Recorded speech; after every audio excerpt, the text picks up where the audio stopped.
Look at that. So we are in the You Now Speak to Ormus channel, which is a Diablo 2 joke. Yes. Dude's timbre, dude's baritone is stellar. The voice actor, you now speak to Ormus. That was just that's bored into my brain.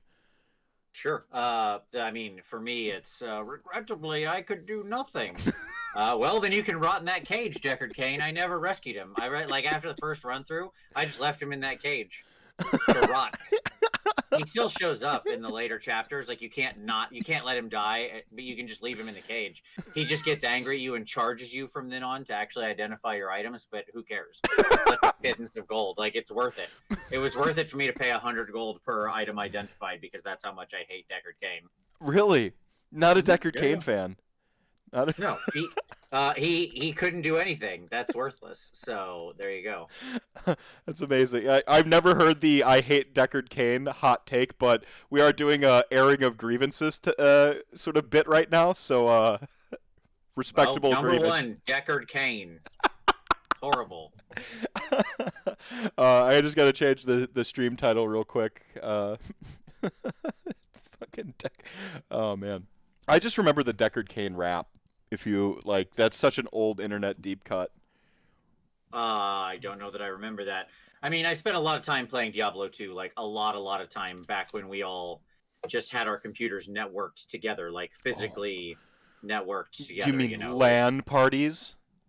No, I mean like we seriously had 5 computers set up in someone's house around one table because that's how we lived, and they were all just networked together, right? Right. It wasn't a specific day or a party. It was just that's how we lived, and that's how we would play Diablo 2, and we would have we had our own everything, and so we played we played hardcore, and because that was the only way you actually played, and when your character dies, they die. That's it. You play hardcore, you play nothing.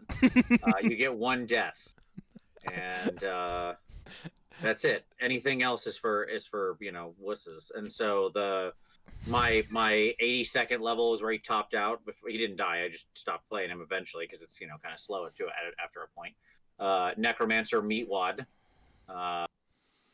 and then so on and so forth. But then also, of course, we had figured out that you could lock the save files on local, so that we could. So then item duping was the thing, right? So then we just had bag characters, bag 1, bag 2, that was every magic item set. So as soon as your character at level 6, here's your whole angel set or whatever, and then level 12, here's this whole set. Tranghouls, so baby, for the necromancer.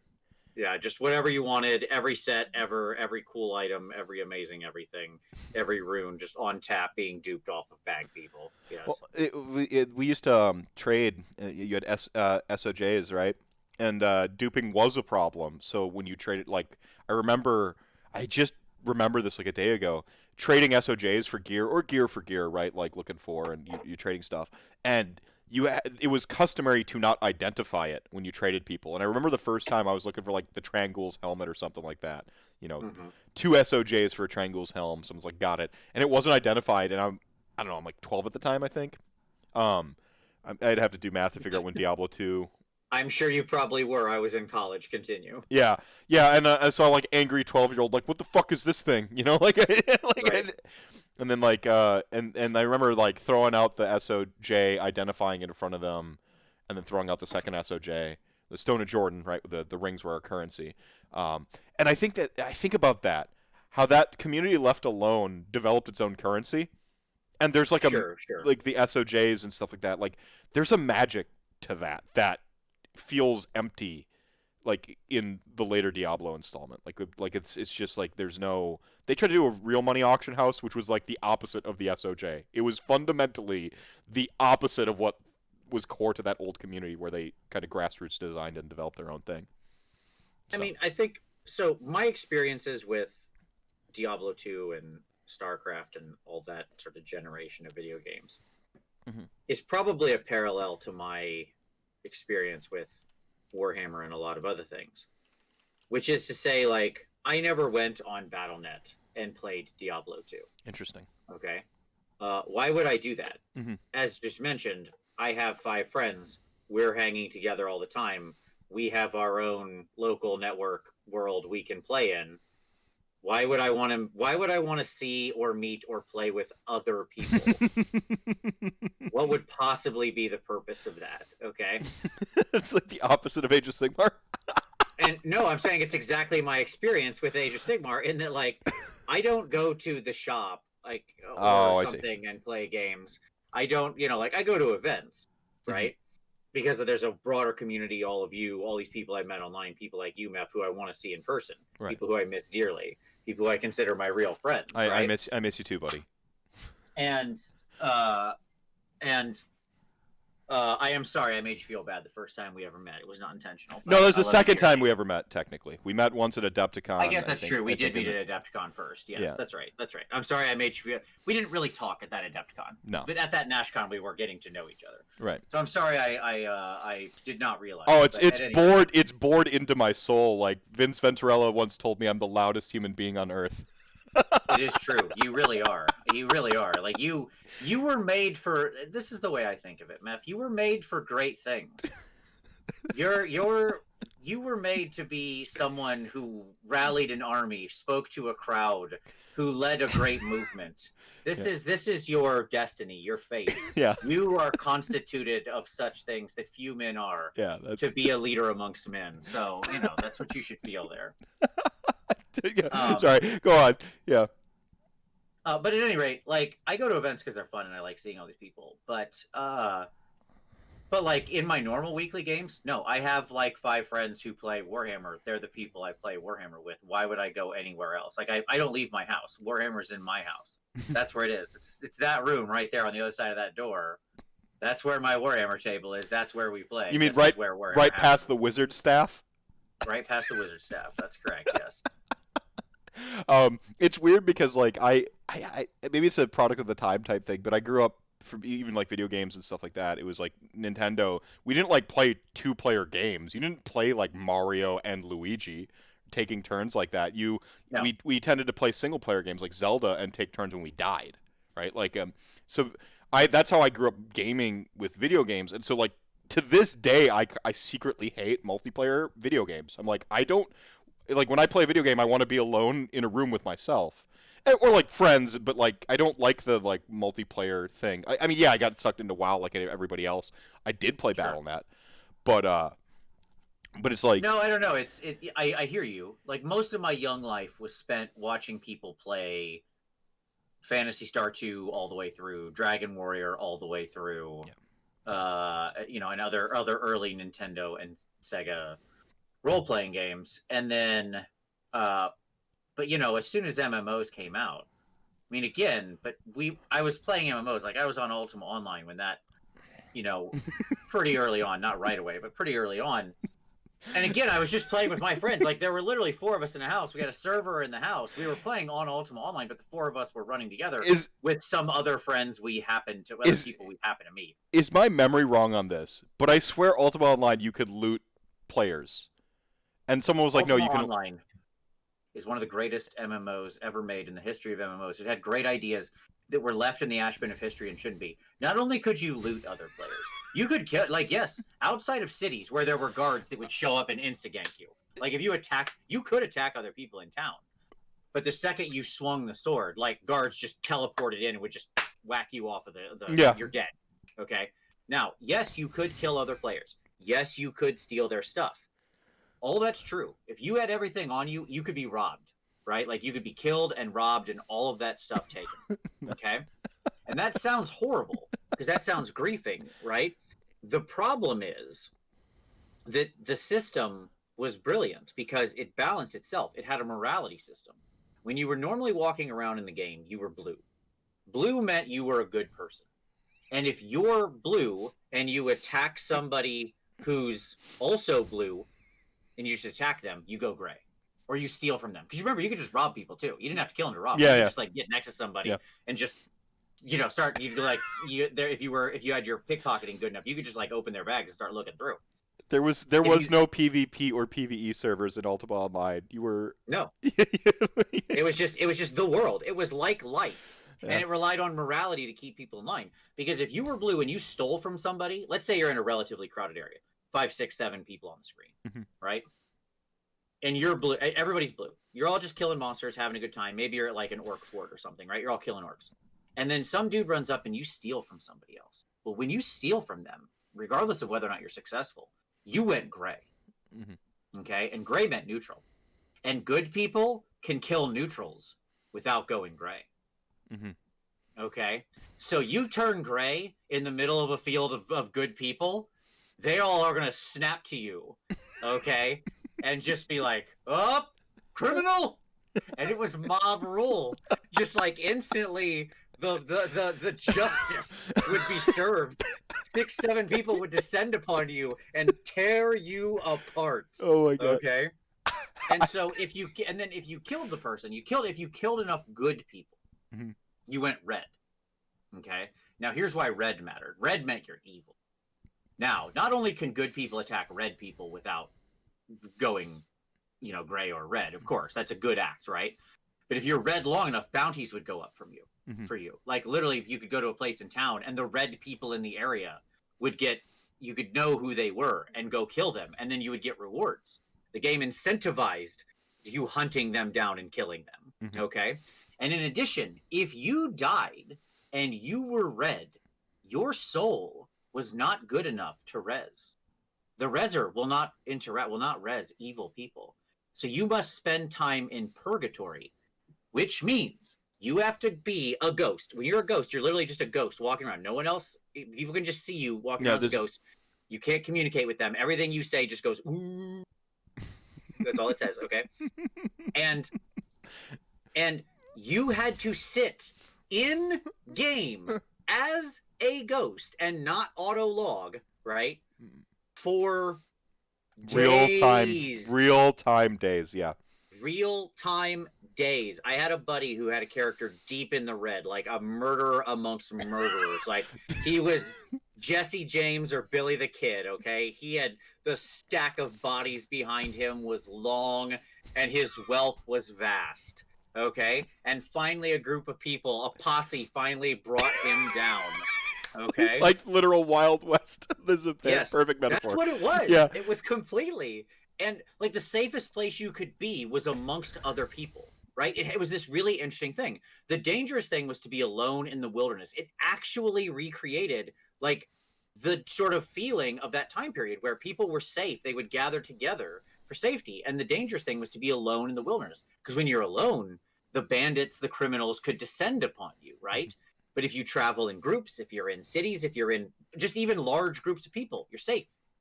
Because no one's going to risk attacking one of you when there's 8 of you who's going to turn on them, right? And so he died and he went to the reser, and it was like, it will take you 14 days to work off the sins of your soul. 14 real days. Days. Yes, of standing there logged in. That's how deep in the red he was. It was great. It was an amazing game. It was an amazing game because of these balance efforts, right? And like just the so much of the nature of that game was left behind, and it's really a shame because we gave it up for graphics. That's what we did. We were like, oh, because it was a sort of just like Diablo 2, sort of isometric fake 3D. Yeah, like really grainy looking. Like it was. 100%. I played it around about the same time as Diablo 2, so like I have this like hunk of memories, and Diablo 2 was like the one that stands out. I spent more of my time with EverQuest.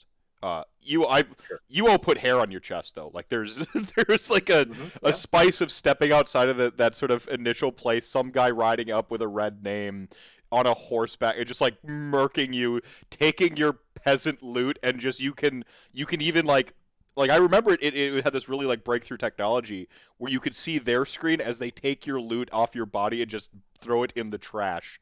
Like they've just killed you and looted you. I remember that. Yeah.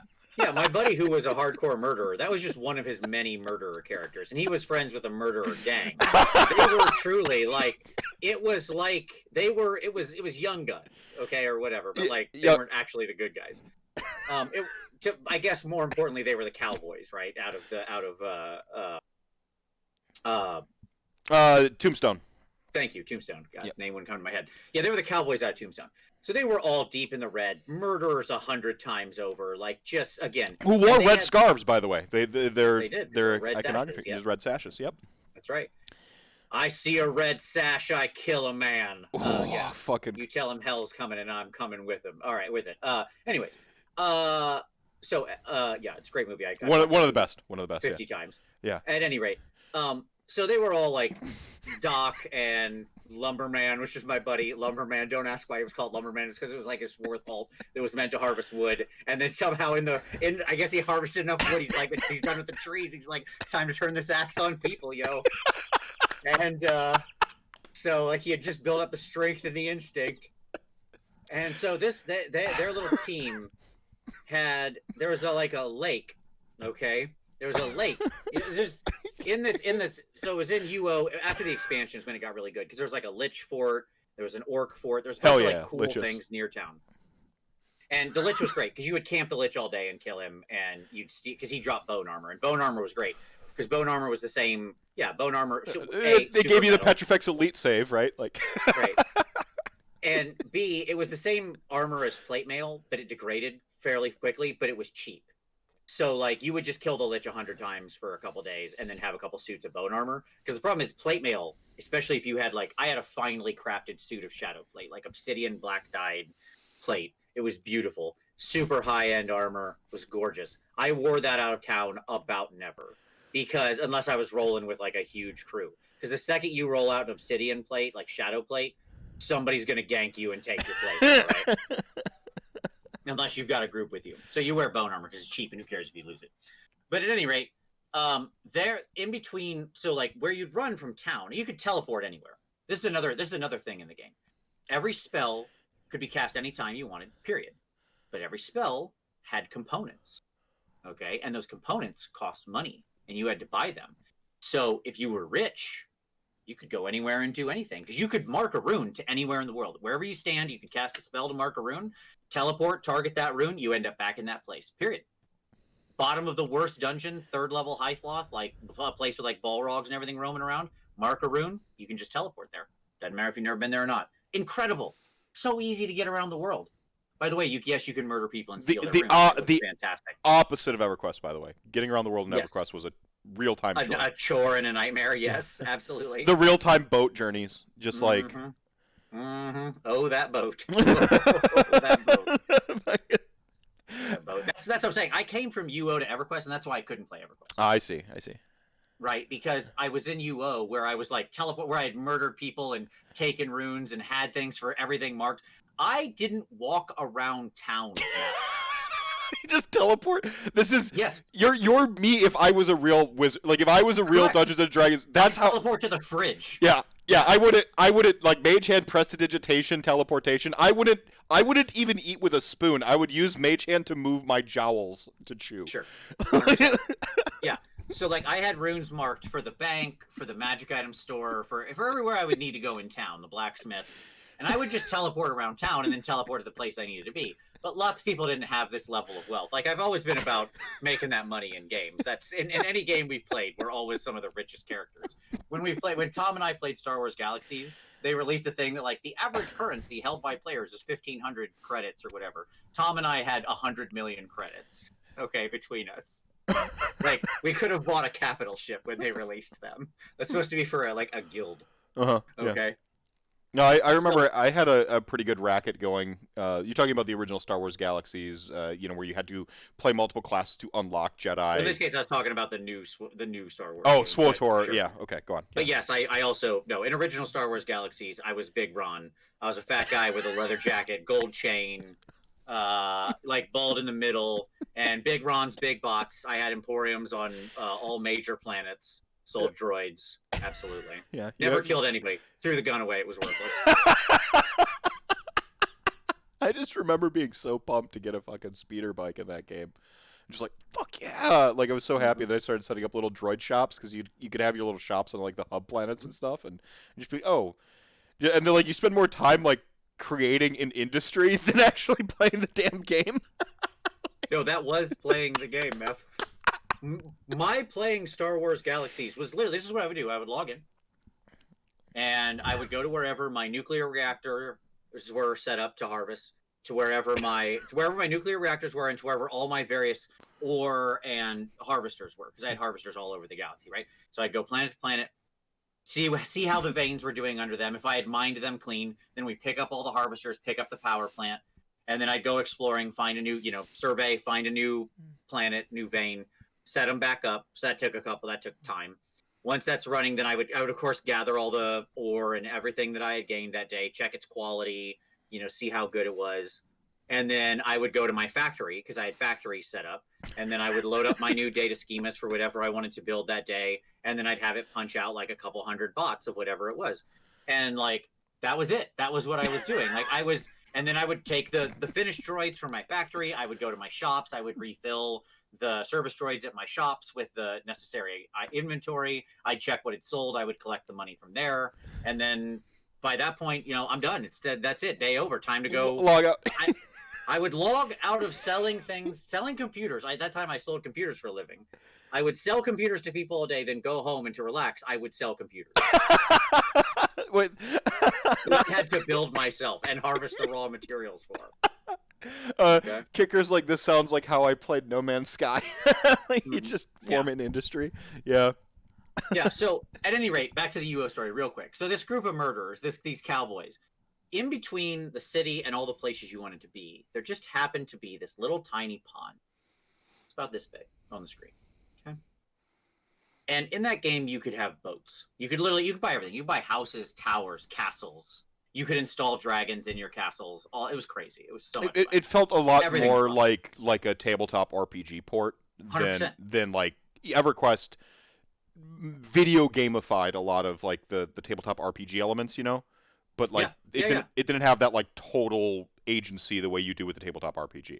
Right now in our Soulbound game, you'd be like, no, fuck it, we're not going to that city. We'll go over here, and then like now I have to write a whole adventure about you going right. Like Ultima Online did a really good job of capturing that, I think. Like Wizard's great. Yeah, where you could just sort of make your way in the world. It was your fun in this crazy open world, right? It was truly the most sandbox. I had a buddy who made his living in that game as a dragon installer. So what he would do is he had his performance up high enough to where he could like tame dragons, which is really hard, like full-fledged adult dragons. That's very hard. They will murder you if you get near them, right? They're very hard monsters. But he would find them in the wilderness. They only live deep in the mountains and stuff like that. You gotta go find them. He would tame them. And then once they were tame, he would give them a name like A or something.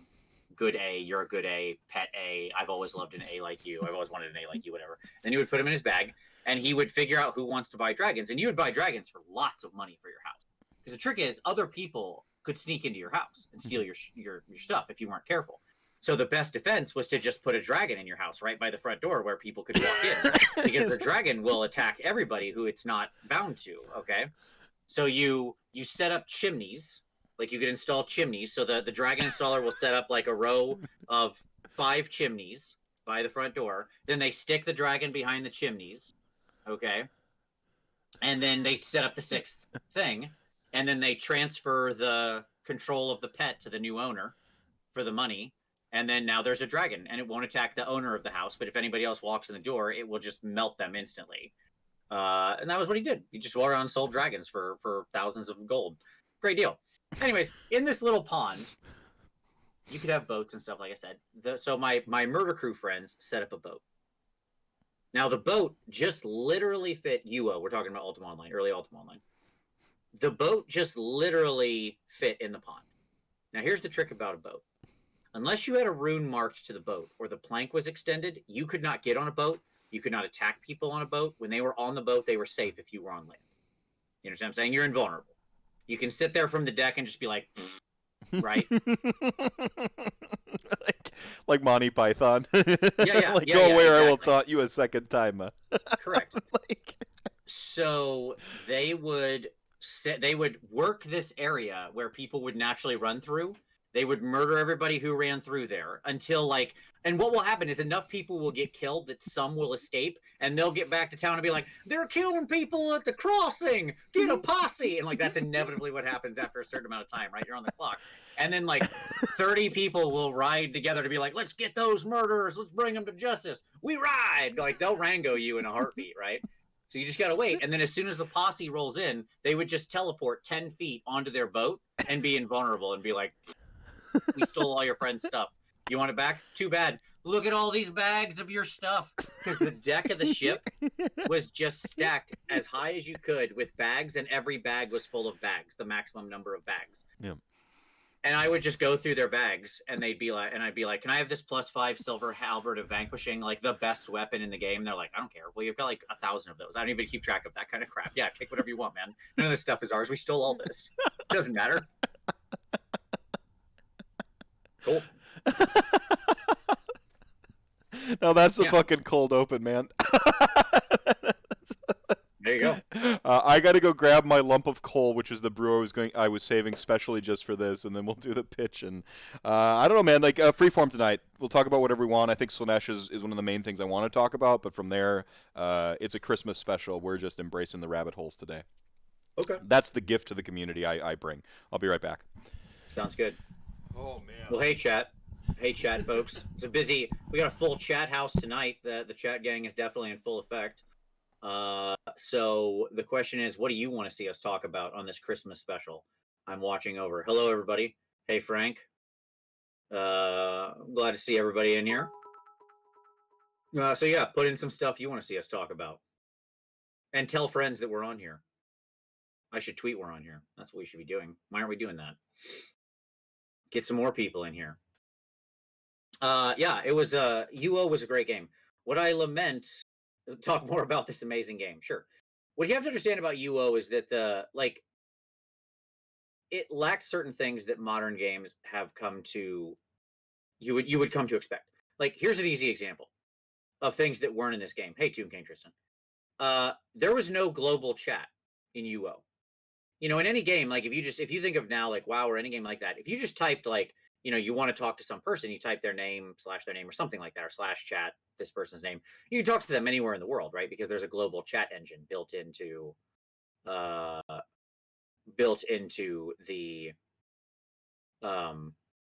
into the game. This did not. You could only see people talking when they were on screen with you, and the words would literally appear above their head.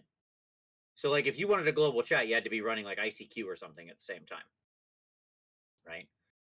So coordination was actually really hard because the second somebody wandered off screen, if they're over here, you can't see what this person over here is saying, right? Which meant coordination was really tough.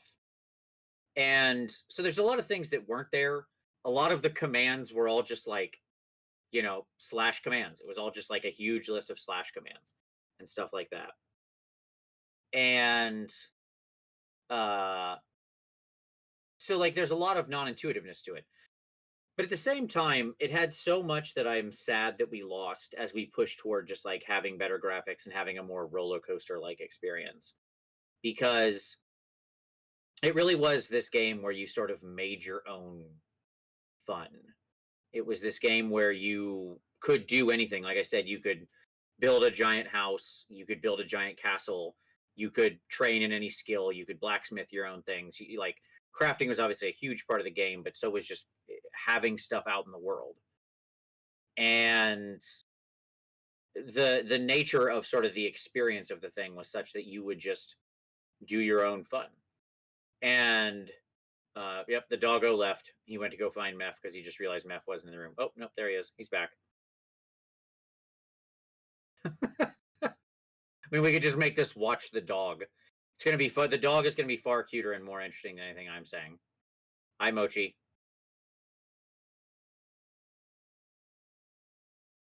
Is there a community for UO now? I'm sure there is. I'm sure that there's still servers up there for it. Like, it's still around. It stayed around for a real long time because it offered something that nothing else on the market really did, other than the only other game that I can think of that's kind of like this is oh god, sci-fi MMO game, spaceships and building a little empire and stuff. I cannot remember the name of it for the life of me because my brain is melted. But there's only like one other game that's really ever been truly like that. But the reality is that, thank you, Eve. Yes, thank you, Heavy D6. Eve Online. Yep. How is Meth answering this when he's not even here? What the heck? It's ridiculous. And so the there's still always been games. They had made expansions. It's still passed around. I'm sure there's some server up with it, whether it's legitimate or not. Uh, I'm sure that it's still around. Um, like just because there's not, there's a lot of games that were just knockoff clones of other games. Like, is anybody really sad that they don't have Shadowblade around anymore or whatever? Probably not. Are people? But with a game like this, you're so heavily invested in it that there's just people who will play it forever because it was so unique and so different.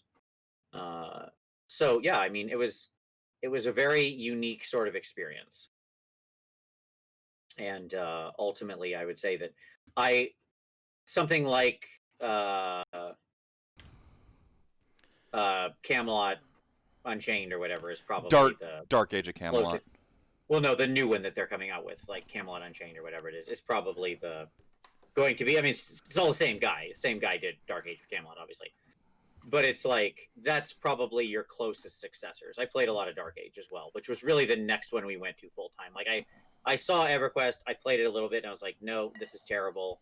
And then Dark Age came out, and I was like, oh, hello, I am in for this. And so I rallied everybody up, and we all made some hibbies. We were all hibbies, Hibernians. We were all the hippies, the hippie hippies, and we played that for a while. And that was fun. Do you find that like you gravitate towards like the PvP games? Because Dark Age of Camelot for me, it was like Ultima Online was not Ultima Online. EverQuest, like there was like kind of two crowds that overlapped at that time period. It was like you had your EverQuest crowd, which is what I was in. Then we gravitated towards the PvE element of it. Yeah, you Care Bears, right? Yeah, right. And then you had Dark Age of Camelot as like the people who wanted that Sure. PvP, which is interesting because wow, I was on a PvP server as a progression raider, so like I Sure. completely kind of united the tribes by that time. But the best PvE gear was the best for murdering folk in the vanilla days, so like it all made sense. Yeah, I mean, the answer is it depends. Depends on the game. Yeah. Like in Daok, no, I didn't do that much RVR. Tom did, certainly with some other friends. They were big into the PvP of that game. I really wasn't. I just liked the world. I thought it was cool. I did play on a PvP server eventually, like with my second character, my little bone dancer or whatever. When I came like that, which when we all moved to a PvP server, I came back and made a bone dancer, and that was pretty fun. Right on. And yes, I know Camelot Unchained has been in development for 7 years. I'm one of the like IT whatever you could. I have one of the IT backers or whatever. Like I was one of the 500 IT backers for Camelot Unchained. I see. It's weird because like for a while I like really got into like what's the next WoW or whatever, and I really was looking for the next World of Warcraft there after I quit playing in Lich King. There was a Gunstar or Quest Star, Wildstar was a sci-fi MMO I was really interested in, and then it like came out and I was like, ugh, gross. I played a Sure. ton of the Final Fantasy Realm Reborn. That's actually a lot of fun, but that's because I was playing a Dragoon, the worst melee DPS, but their rotation was like a 16 button rotation, and it's like Sure. playing the fucking piano when you're DPSing, and I love that. Sure. I love Gotcha. that. But this is just like a little like why was Paladin tank my favorite tank in WoW? Because it had the biggest rotation. It's the most fun. More Gotcha. buttons equals more fun. Every time I push a button that's generating threat, I'm releasing serotonin to my brain saying I'm being awesome and forcing this monster to fight me so that my friendos can like pile on and kill it as fast as possible. But real quick here, welcome to RantCast 79, everybody. I'm of course the magical Mr. Mephisto, the most dangerous man in Age of Sigmar, a nickname actually coined by our very special guest tonight, Vince Venturella. How's it going, man? Hey man. Good buddy. And I am calling this our excessive holiday special because it is all rants, no rudder here tonight. We'll talk a little bit about Slaanesh. I wanted to just talk to you specifically about Slaanesh because man, Sigvald, I got a hankering. I saw that like I made eye contact with that model and like felt like the specialist human in the world, and like we have a thing now. So, Sure. so I want to talk Yeah, a little no, bit. that's fair. I want to talk a little bit about Slaanesh from your perspective, and then just kind of like see where the wind takes us, embrace some rabbit holes, and just enjoy a good conversation. I don't even have the notebook tonight with notes, so that's how laissez-faire we're gonna be here. That's fine. I'll give you here's my quick MMO wrap up that we can maybe return to later, and then we can talk Slanesh. Yeah, yeah, yeah. You owe a pretty decent amount. Daok, quite a lot, but it's a slow game. It was a very slow game. Star Wars Galaxies hardcore with Big Ron and Big Ron's Big Bots. Then I'm trying like I'm not gonna do these in order because it's hard to remember everything happening in order. But I'll hit the high notes. Of course, WoW. I played a rogue in beta. I played because like I was all in for like early betas and earliest access for any of these things. Yeah, Rogue in same, beta, same. and Druid. then Druid in live and vanilla, which I got he went up to 60, and then I capped and left. Came back later during Cataclysm, yeah, that's right, and took a hunter up to 100 or whatever the max was at that time. Yeah. Which that was fun because I liked zooming around the world and taming weird pets that looked pretty. And lots. The two probably biggest investments were Warhammer Online. I did play a lot of City of Heroes. Yeah, there was a lot of City of Oh, Heroes. I I liked missed that City game a of lot. Villains. City of Villains. I jumped in on City. I played City of Heroes for a little bit. I was in that time period, like you mentioned, like beta testing. I like I was a chronic beta tester for MMOs. I Sure. had to like beta test the next one. I beta tested as a druid for WoW, and when live happened, I went warrior. But like I mean, I just remember like it was like it was like an addiction to like actually see those games like kind of come together, and I don't know. Yeah, I But mean the first time if like I was on City Heroes from day one, and the first time you took flight, mhm, like literally mhm, took flight, mhm, like took flight. mhm. You know, when you got flight and you slotted it, and the first time you activated it and flew, and their animation was so perfect, how you would like go and And then sweep you'd and then start to move up, forward. Yeah. and it just like it felt like, oh my god, this is what I've always wanted in a game.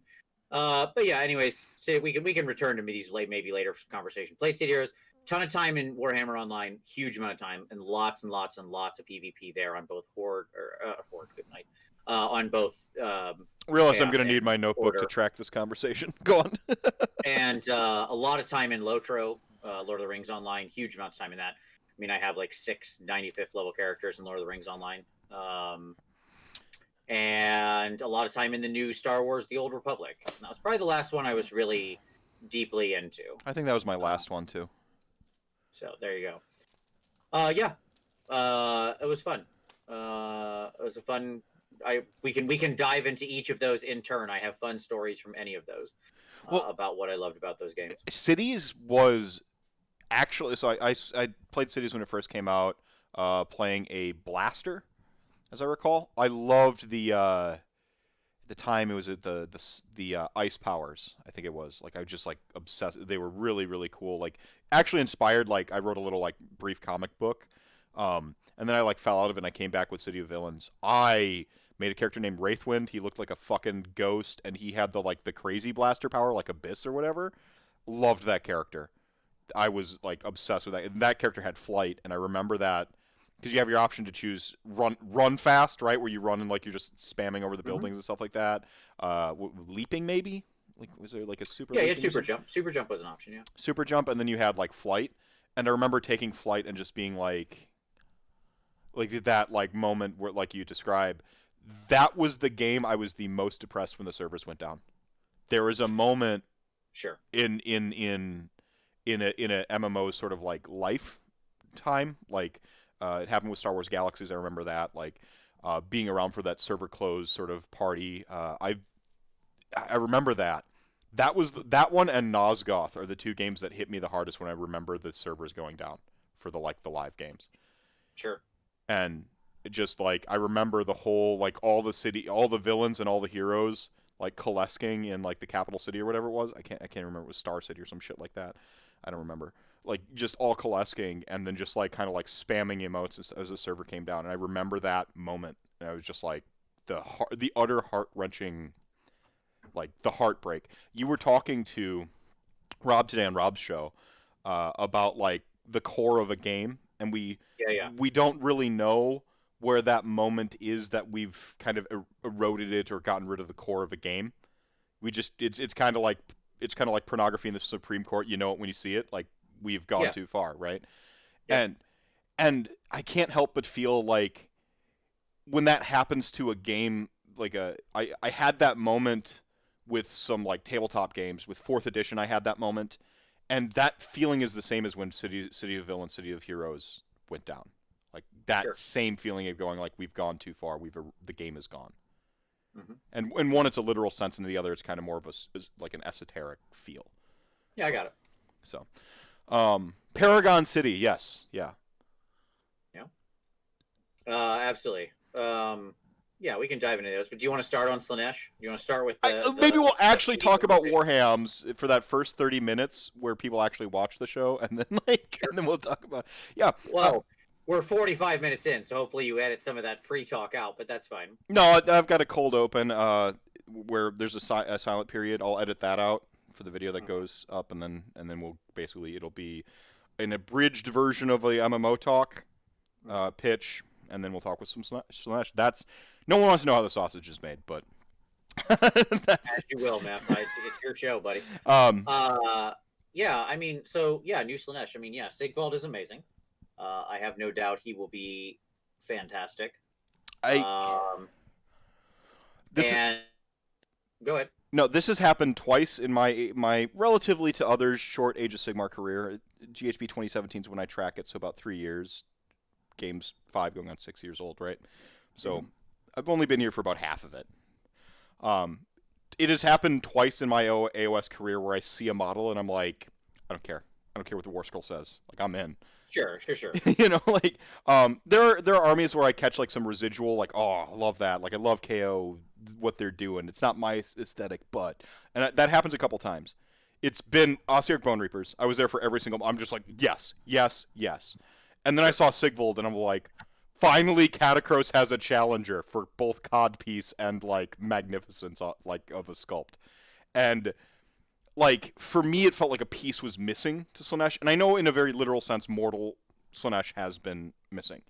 But Right. for me, it's the human element of storytelling that's been missing from Yeah, Slaanesh. sure. Mm-hmm. And that's what when I saw Sigvald, and I love the fabulous kind of smug, self-obsessed character archetype. Like I like the JoJo's Bizarre Adventure, fabulous. Like I am a big fan of that archetype of a character.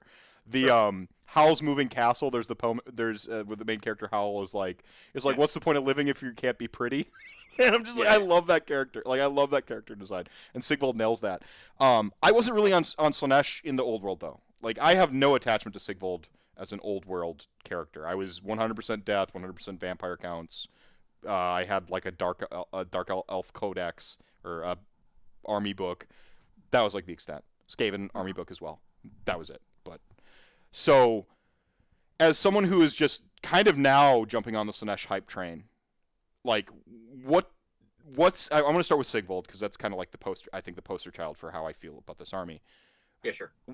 Do you have an attachment to it? Is that something that like a tried and true ancient Slaanesh player is like, yeah, hell yeah, we got Sigvald back, or could this have been a brand new sculpt, or like? I think there is something iconic about him. Okay. Now, I wouldn't have cared if he had given us some kind of successor to him, in the way that Catacross is a, 100% brand new, pretty... made for AOS. Yeah, but at the same time, he's an homage to other characters like him, of something like Cetra or somebody like that, right? He has a lot of the same pride and the yeah. He's not bending the knee on that sculpt. And the titles and all this kind of stuff. Yeah.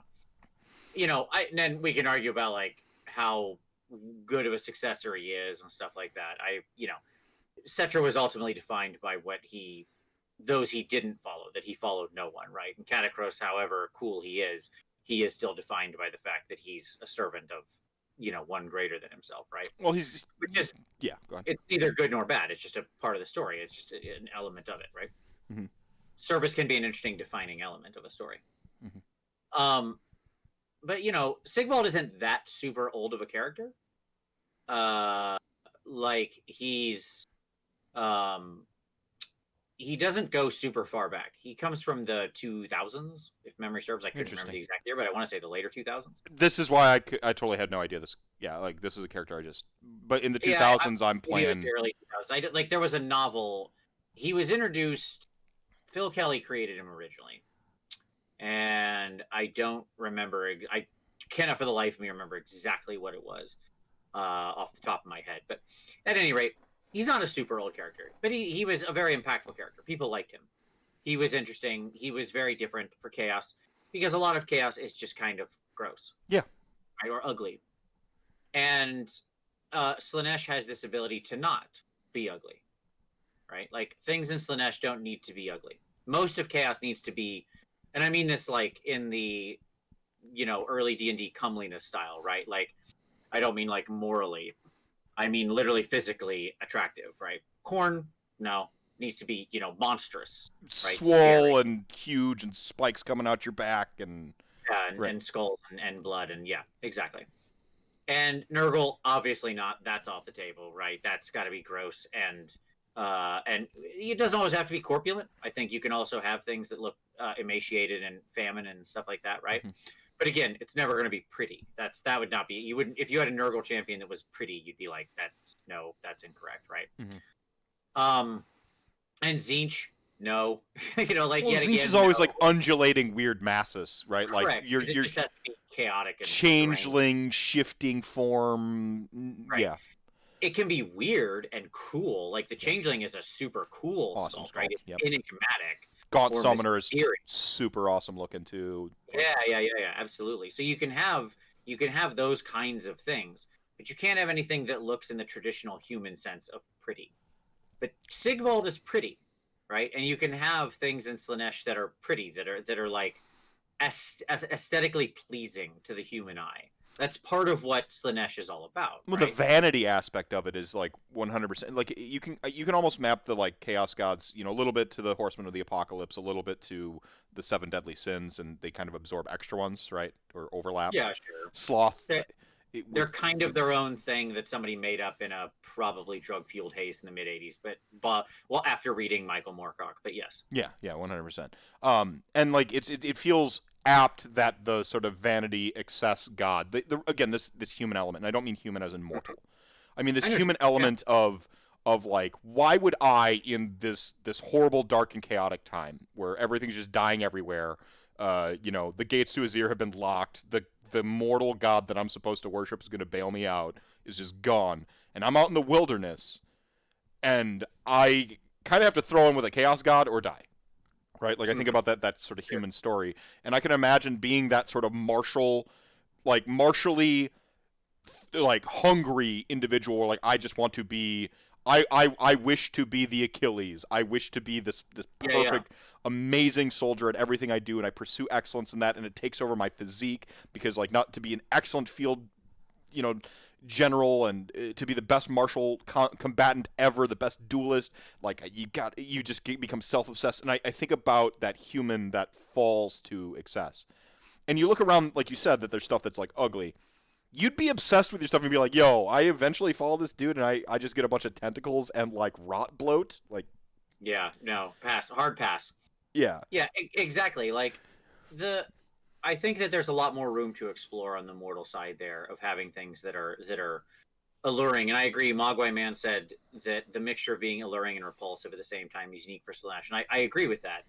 I think a lot of the things that I tend to like in sort of miniatures and fantasy are things that are like perfectly set in the middle space between alluring and horror, right? Like repulsive, whatever you Yeah, want it's to a call it. little the Guillermo del Toro, right? Like that Maybe a unearthly. little. Go ahead. Yeah, he pushes a little bit farther to the other side. Like he's more of like fairy tale, fantastical, strange, right? Yeah. A lot of his stuff. When what I think of is truly like I think the new Keeper of Secrets is one of the most Perfect. perfect Perfect. takes on this, The right? unearthly. It's almost alien beauty, right? Like, Yes. Like you can see the forms of like human perfection and beauty in there, but at the same time, it's like that's creeping me out. You know what I mean? Like yeah, it's this. It's this perfect, like it's as though you're standing. What you want to be doing is you want to be standing in the center of like two ropes pulling you in the opposite direction, right? One making you want to recoil in horror, and one making you want to reach forward in sort of attraction. Kicker And you has a can hit great that spot. take here. A Venus flies trap like that. Yeah, it's very pretty, and then it closes on you. Yeah, so that's why I think Slaanesh is the most interesting of the Chaos Gods. It's to me, it's the most multi-dimensional. To me, it's the one that I see the most in the world. It's the one I can most easily identify with and figure out how humans would fall to. Yes. Like everywhere in the modern world, I see the signs of Slaanesh. It's not weird.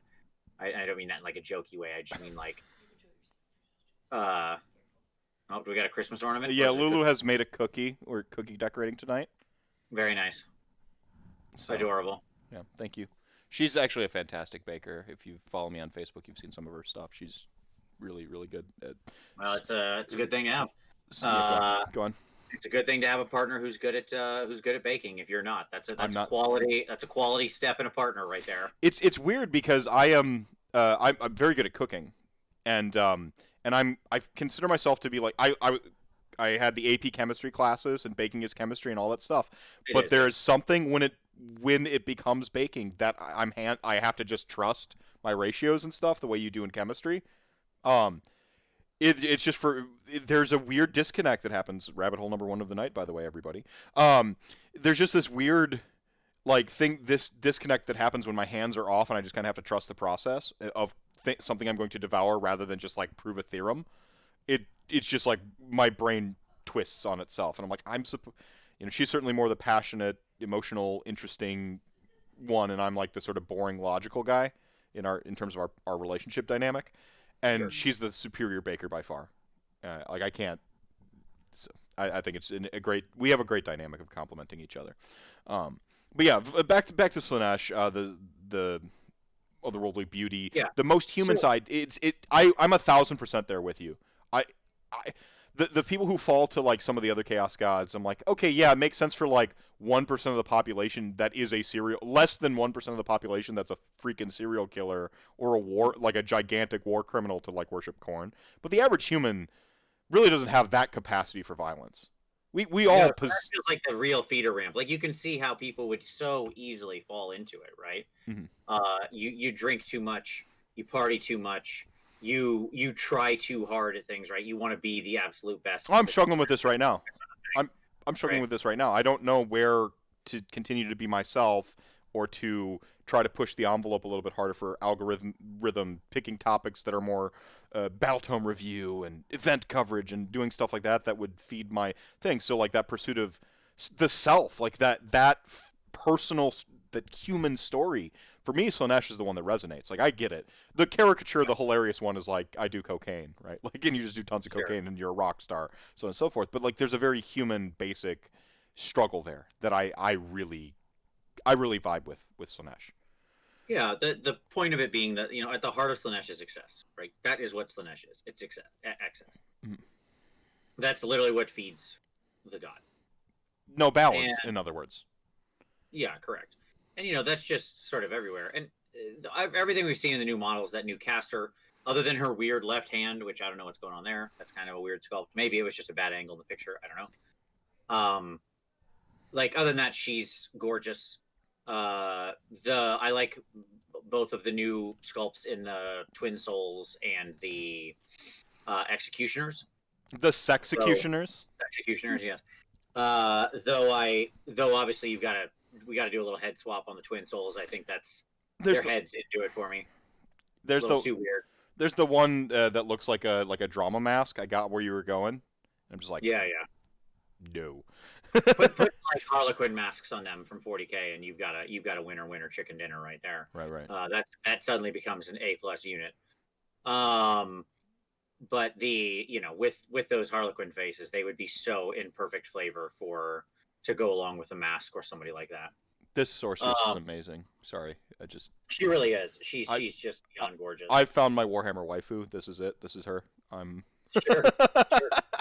And obviously the Slangor looks super cool, with more of an old school style claw. Nice nod to the original keeper, right?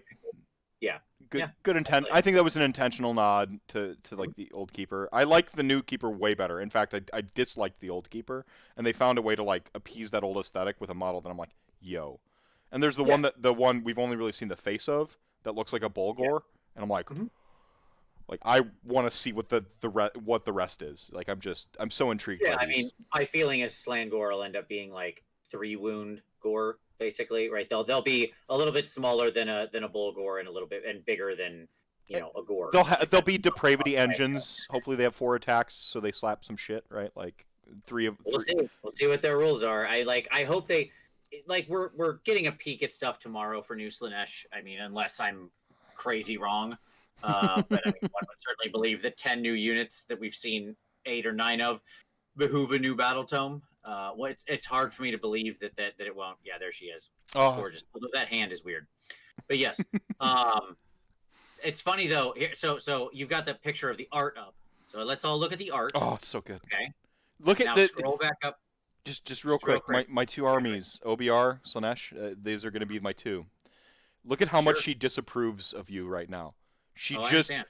like the love story that the game of Age of Sigmar needs is her and disapproving samurai man from Catacross's base. Like Sure. their forlorn, like unrequited love story because she disapproves of him and he's finally found someone that disapproves of something more than him and so he's like in love Yeah, but yeah. she disapproves so thoroughly. It's the new Romeo and Juliet. All right, scrolling up.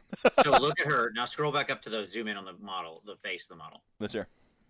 Yeah. There you go. Yep. Like I think that this is one of the few times where I think they like the model itself actually captures it better than Interesting. the than even the art did. Like I feel like they improved upon the art in a big way because like her veil doesn't go as low. If you look at the art, like it's hanging way more down her chest. The veil is much more like a veil, like a traditional veil, rather than almost like her shirt looking like it's pulled up like this, which is what the art almost looks like. Mhm. And it's just like it's really really well done. Mhm. Yeah. Well, for me, and this is relevant. For me, like the thing that I found that like Age of Sigmar, where I think like they're just cracking home runs, is when they sort of start to do these like dark mockeries of their own stuff. Like Mm-hmm. they've got that image of Xanthos next to the what is it Knight Incanter on Griff Charger and like their literal dark mirror. Like there's a little like Mistweaver Psy vibe going on here. Is that intentional, unintentional? Like I think it's just probably like an aesthetic that they enjoy, right? I don't know that it needs to go any deeper than that. I don't think this is the Mistweaver. I don't think it's a conspiracy. This isn't conspiracy theory level. But I do think that there's like where they're kind of using their own aesthetic to inform their other aesthetics, and they're kind of reinterpreting their imagery and going dark with it. Like the Sexecutioners, I don't know their proper name. It just won't stick in my brain because every time I go to remember it, Sexecutioner makes me laugh. Sure, Look at them, that's and they fair. have like an LRL dark mockery going on. Like they almost like a warden. Yeah, 100%. I mean, I think absolutely the intention is to have echoes of Slaanesh in the elves, right? I think that's clearly intentional because the elves in especially in Age of Sigmar are closer to Slaanesh than they've ever been because the vast majority of the elves who are around, especially in the realm under Teclis and Tyrion, were souls drawn out of Slanesh's belly, right? So there's a good reason why those sorts of designs are almost informed by them, Hmm.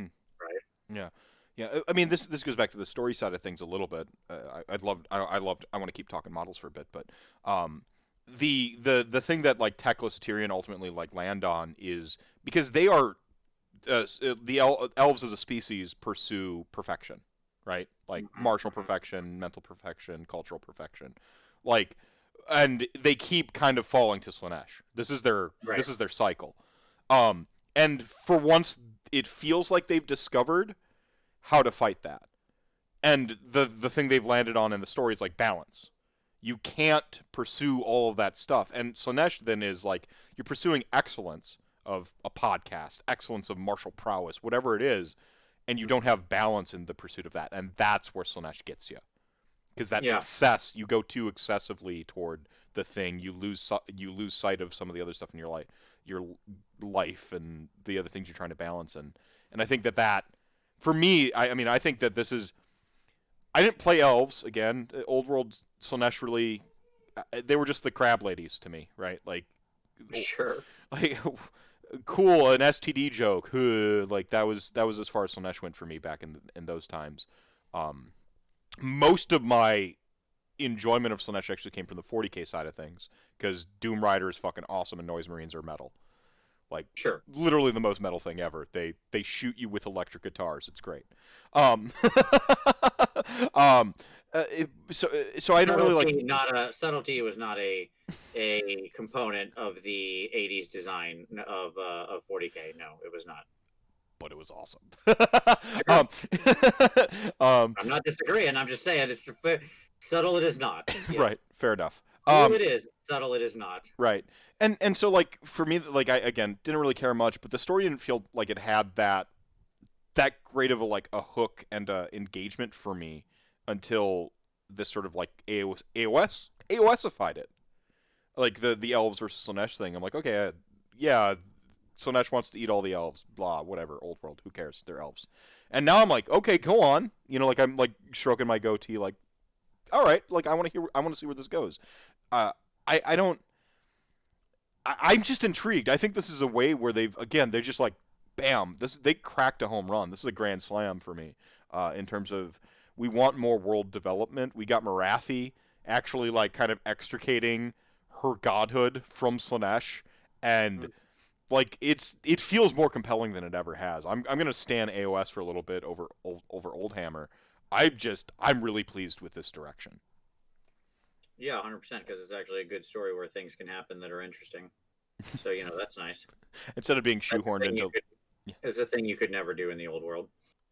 You could have like microcosms of stories that were interesting, but you could never tell big stories because the world was too locked. Like the world Stuffy. was what it was. Very stuffy, yeah. Whereas here we finally we have the space to play in a big way, and that's exciting. Frank, I see you working. No. So, where's the FAQ? Stop. Data GIF. Stop it. Stop. He's just like choking. No. Yeah, I mean, when are we gonna get an FAQ? Who knows? I don't care. Probably the new year. It's fine. We're not playing real games right now anyway. I don't care. Well, the Australians and New Zealanders would beg to disagree, but sure. Yeah, but they're the Galapagos Islands of Age of Sigmar, so they're already kind of in their own evolutionary chain. I'm sure. Yeah. Stay a while and listen. Stay a while and listen. Thanks for the host there, Dice Dome. Speaking of Deckard Cain, yeah, I love that you're bringing up some sports ball stuff here. I'm all for the most Packers playing the most people and winning the whole time. So yes, chat gang, I will appease you. You got to appease the will of chat gang. You can't. I have nothing to add here. I do not watch this game or know this game. So that's no, that's fine. Oh no, it's Kane. Vince hates Kane. Yes.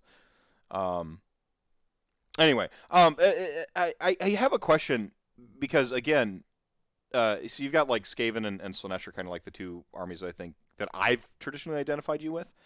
Yeah, but Slaanesh is your. Go ahead. Both are very close to my soul for different reasons. Yes. Slaanesh is your main one though. I don't know. I mean, I've had Skaven longer. I don't know that I could pick a favorite from amongst it. Both represent different parts of me. Like Skaven is wonderful, and I love everything about playing it, and I love the big crazy clans and the fact that it's chaotic and the fact that it's got all this wacky risk reward and the fact that there's so much to it. It's such this deep, interesting, wonderful world, right? And I really love Skaven and everything about them and their attitudes and the way that they view the world and just how weird they are and their technology and ninja rats. Like it's just cool on top of cool on top of cool, baked in a cool burrito, wrapped in a cool enchilada. It's like it's a 7-layer dip of cool in Skaven for a bunch of different reasons. Slaanesh is the one that I just love the aesthetic of. Like aesthetically, there is nothing I love more than Slaanesh, right? So if we're just talking about like evaluating the armies, what do I actually what are the models that are my favorite models? It's Slaanesh, hands down, easy, not any kind of competition there. Okay. That's So the the hobby dad, paint dad Vince is it's the models of Slaanesh that really. Why? yeah. Why? Like, what is it? Like I said, it's that perfect mix. So, for example, a lot of people bag on Daemonettes. I actually think Daemonettes are really great models. They're this wonderful little mix of where their faces are pretty but horrific. They have all these wonderful little extra things. I think they're just fantastically great sculpts. Hmm. I think like we mentioned, the new Keeper. That would absolutely be my vote for most beautiful model in the last 10 years. Hmm. Of the decade. The harp player with the harp built out of the guy's Amazing, back, right? amazing. That's right out of my like straight nightmare fuel. I love it so much. That Like one. Selesky is a gorgeous, two models and the best love story in in Second best. who's the best? No, in Age of Sigmar. I was gonna No, say in Age of Sigmar, not no, all of Warhammer. no. The The best best is love story in disapproving. Warhammer is Vlad and Isabella, but Vlad and Isabella, yes, no, 100%. No, the best currently in AOS is disapproving Samurai Man and Jesus. Still and Ask are legitimately like are in a sort of relationship, whatever that means for my head canon is as valid, man. You can't undo sure. this ball of yarn up here. Hang on one You second. do you, buddy. Yeah, that's fine. But yeah, like I think when I look at the models of Slaanesh, there's just there's a bit of there's beauty and horror in equal parts in exactly a way that attracts me. Mm-hmm. I like things that are strange but beautiful. Mm-hmm. And I mean I mean that in not any kind of gross sense. I mean that in like the world itself too. Right? Like the vistas and the landscapes and the things that I find the most interesting are the things that are like strange and alien but also beautiful, right? Like those are the kinds of things that I enjoy out in the world, and I think those are the things that I enjoy in the models as well. I Can just you like those kind of feelings. can you be specific? Are you talking like you're down with like some of the luminescent, bioluminescent deep sea like Yeah, scapes? 100%. That's a great example, right? When you see these weird bioluminescing deep sea creatures, or like a volcano with black sky with pink lightning in it, right? Like that kind of thing that's just so strange and otherworldly and alien, but amazing. Yeah. If you've ever been to like Yellowstone and actually seen, the sulfur pools and stuff like that, right? Where they're so hot and deadly, and you will just die if you were to go in them. Like they look like the calmest, coolest, most beautiful, pristine water, right? And they're full of these beautiful rainbows because of all the layers of sedimentation and stuff that have built up and the chemicals that are in there, and yet it's completely deadly, right? Like it's a horrible sulfur pit that will just kill you if you went in there, you just melt and Yeah, die, yeah. right? The geyser pits themselves, like you don't even. There doesn't need to be an active gush of water. If you just fall, there's a certain depth where you're just like you are dead. You're Right. Yeah. vaporized. Correct. Yeah. So it's just things like that, right? I think are interesting. Um, so when it comes to the models, they're just the ones that I think are the most interesting to me aesthetically from every dimension, from what the core of my being likes. Like, don't get me wrong, Iron Jaws are super cool. I love my Iron Jaw army. It's great. I like big smashy orcs. They're fun, right? And Mhm. and I enjoy painting them. I liked my Seraphon and I like my Sylvaneth and I like my the Zinch stuff that I have and the city stuff that I have and on and on and on and on. I like all of them. Uh, I love Slaanesh, right, and Mhm. and the aesthetic of that army. Does that make sense? Makes sense. There it Yeah, is. exactly. There you go. Yeah, Boom. yeah. I picked it. I'm in. I'm invested now, Vince. There you go. So I'm excited for a new book because you know uh, the book itself was, let's be honest, a bit toxic. It was. Yeah, I mean, it's to the point where I stopped playing it because it was just not fun to play against. Yeah, shelf Slanesh People, hashtag right. Like yeah, hashtag shelf Slanesh, right? When I put it away for months, like you played me in the only game I had played. That was the first time I had played that army who won that in like game? 2.5 months. I believe you and Joe did. I think, as far as I know, because Tom let me down, as far as I know. Yeah, yeah. I just had to reset that real I quick. mean, I had crushed Joe's army into the dirt and left nothing alive. Meanwhile, Tom, my partner, who was mostly fighting you, was failing, I believe is the correct word. Yeah.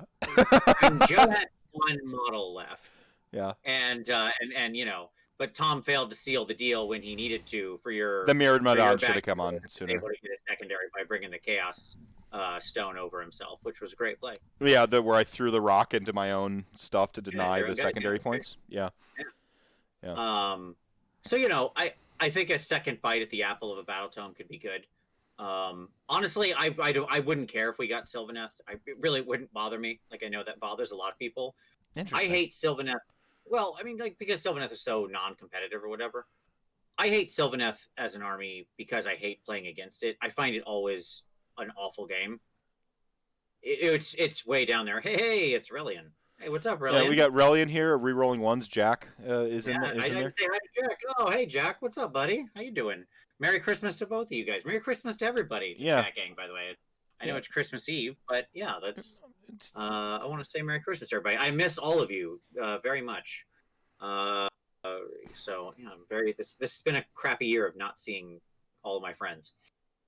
At any rate, yeah. So I mean, that was the first time I had played that army in like 2.5 months. And I didn't play it again until we got the winter FAQ or whatever. And go ahead. Yeah, because it wasn't fun. It was a negative experience. But if we got Sylvaneth and the army would just tone down to be weak, I'd be like, yeah, fine, whatever. If I can play a list I like, I wouldn't care. Right now, it's. I mean, they got the almost appropriate 6 nerfs, like the what is it, Penta, Sept is 7. Or a 5 nerfs, or a 5 solid nerfs right now. Oh, not quite to the Slaanesh number. One more. That could be the book. Yeah, the book is the 6th. One. Yeah. Keeper of Secrets just loses the amount of wounds and attacks on his profile. Like, ugh. Yeah. The reason I hate Sylvaneth, just to return this, is because I hate their woods. Yeah. Their woods are just a terrible mechanic. And literally, I just hate them fiddling with their woods, futzing with their woods, trying to get their models in their woods, playing with the woods. And, it's just like... Well, the tip touching, which you're very adamant about how much you hate. Exactly. They play 5 hours of tip touching. It's not like it's a hard army to beat. I don't care. Like, competitively, it's fine. I've won most of my games against Sylvaneth. It's just a terrible play experience. Like... Most of the games I hate are just games where I'm like, ugh, this is a bad play experience because things aren't happening to a sort of speed that I would want it to happen, right? Yeah. Well, I agree with you. Change hosts a lot, and that doesn't bother me that much because my friends become fairly adept at like switching his pinks for blues and his blues for brims. And other than that, I don't mind playing against each. But like playing against Fire Slayers is an utter nightmare. Mm-hmm. Yeah. Worst experience. Really? No, I mean we're in agreement with the broad opinion. I do think the game should skew more offensive than defensive. Things should actively happen. I agree with that 100%. I just think you're allowed to have a couple exceptions. The tank army is a thing that a certain mentality of player wants to see. And so you got to have a couple of those armies, but the game shouldn't skew towards tank meta ever. Oh, I don't care. I don't mind as much fighting tank type armies. It's not that truly bothers me. It's Hearthguard Berserkers. it's fighting a tank that somehow also just doesn't stop. I'm punching a literal tank with my fist. It's just gonna roll forward over me. Well, I see. I like those inevitability armies. I think this is why OBR is a lot more balanced. This is we are simpatico scumbags like Tom Lyons play tank meta. That's exactly right. Yeah, that's right. Yeah, tanks do have big guns, though. I think of ideal tank armies are inevitable, not like... The problem with Fire Slayers is they can be exactly where they need to be, once, and that can determine the fight, or that determines the game, usually. Because they're just like, alright, boom, there's the teleport. Something like the bad form of Nurgle we might end up in. I'm not convinced, Blight King spam is just the most toxic thing ever, but where you're super fast, super tanky, super killy, right? If you're gonna be the tank, you gotta be... Tanks roll slow, right? Yeah. The whole thing is it's like a classic war movie where the tank, you can see it on the horizon, and it's popping shots off and taking out a wall here and there, but really what it's about is at some point that tank's gonna arrive and it's over. So we gotta take care of the mission before that tank gets there. that inevitability of me for me is like what a tank playstyle feels like. You get the treads rolling, you get to go in motion, and you are inevitable. And it's, can your opponent deal with that before the inevitable happens? And I like that for like a tank army. Fire Slayers, I feel like they accelerate that unacceptably, and the bad form of Blight Kings would do that too. Sure, I mean, just make Earthguard Berserkers 480. Tom was wrong on the show, and I'll say that forever.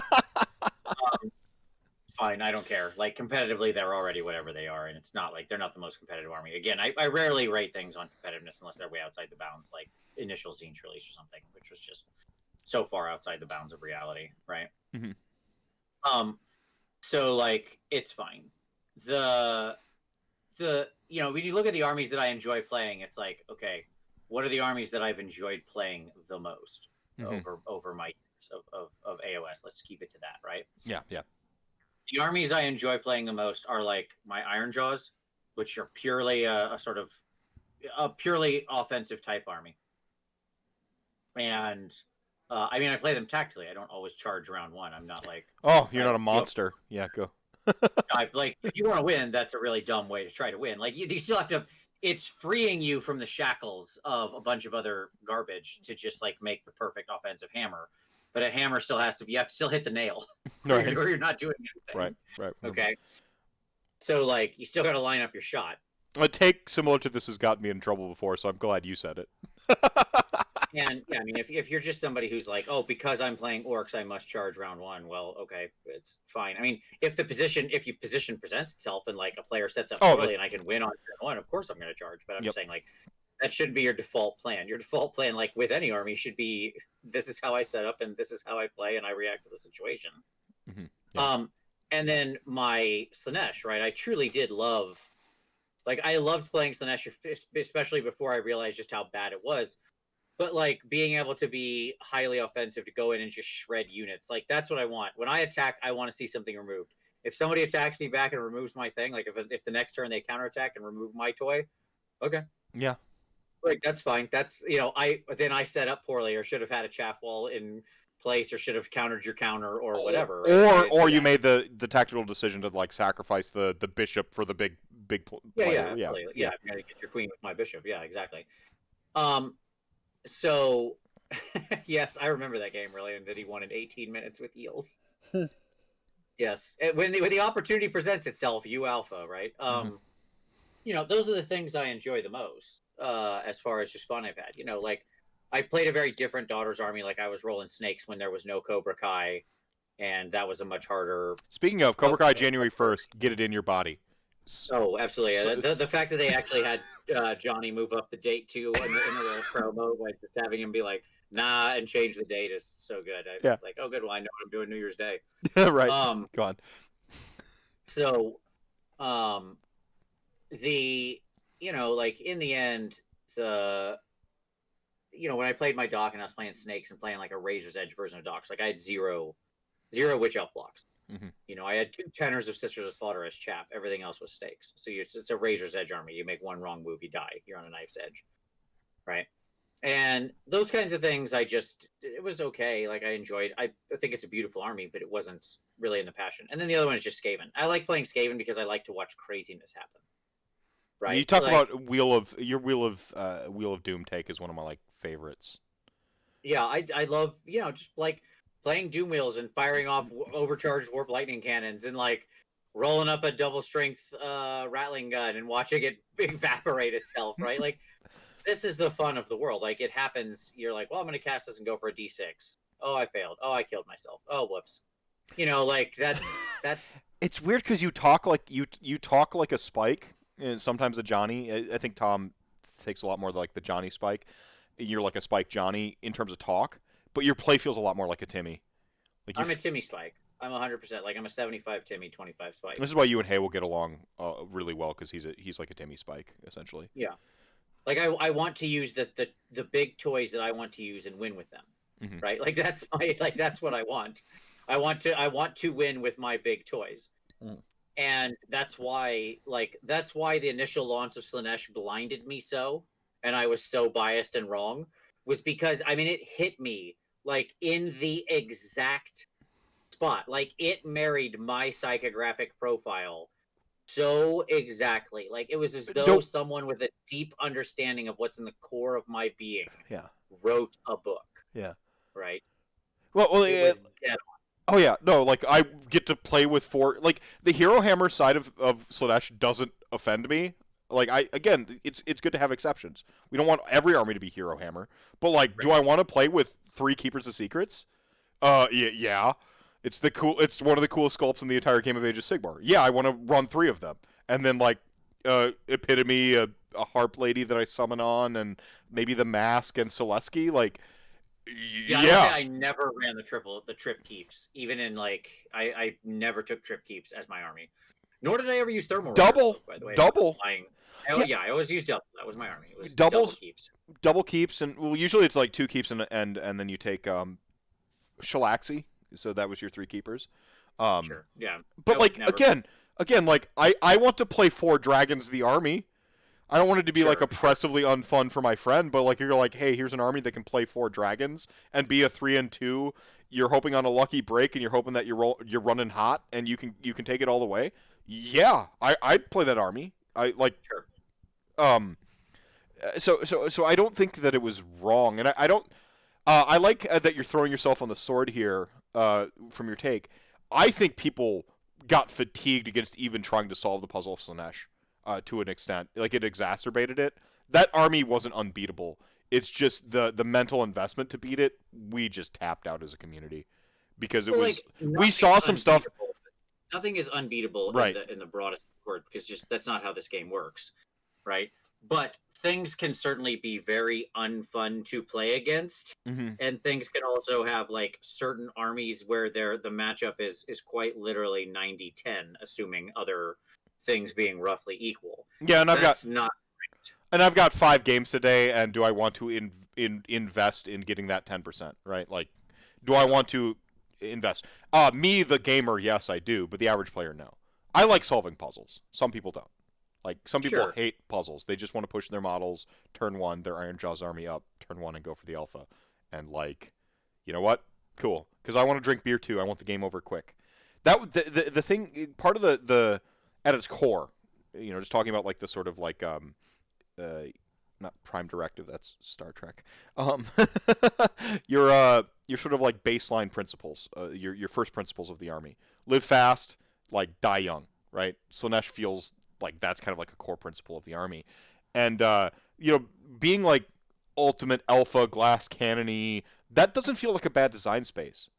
The problem Part of the problem is like you got to have some throttle mechanism. You got to have some way to keep them in the game for uh, if the dice don't go your way or you deploy wrong once, and like you got to have something. So like depravity was overtuned. The sheer damage they do as an army was like quite high, and they had too much resilience. It's the same thing where like tank meta is not a tank army is not a problem.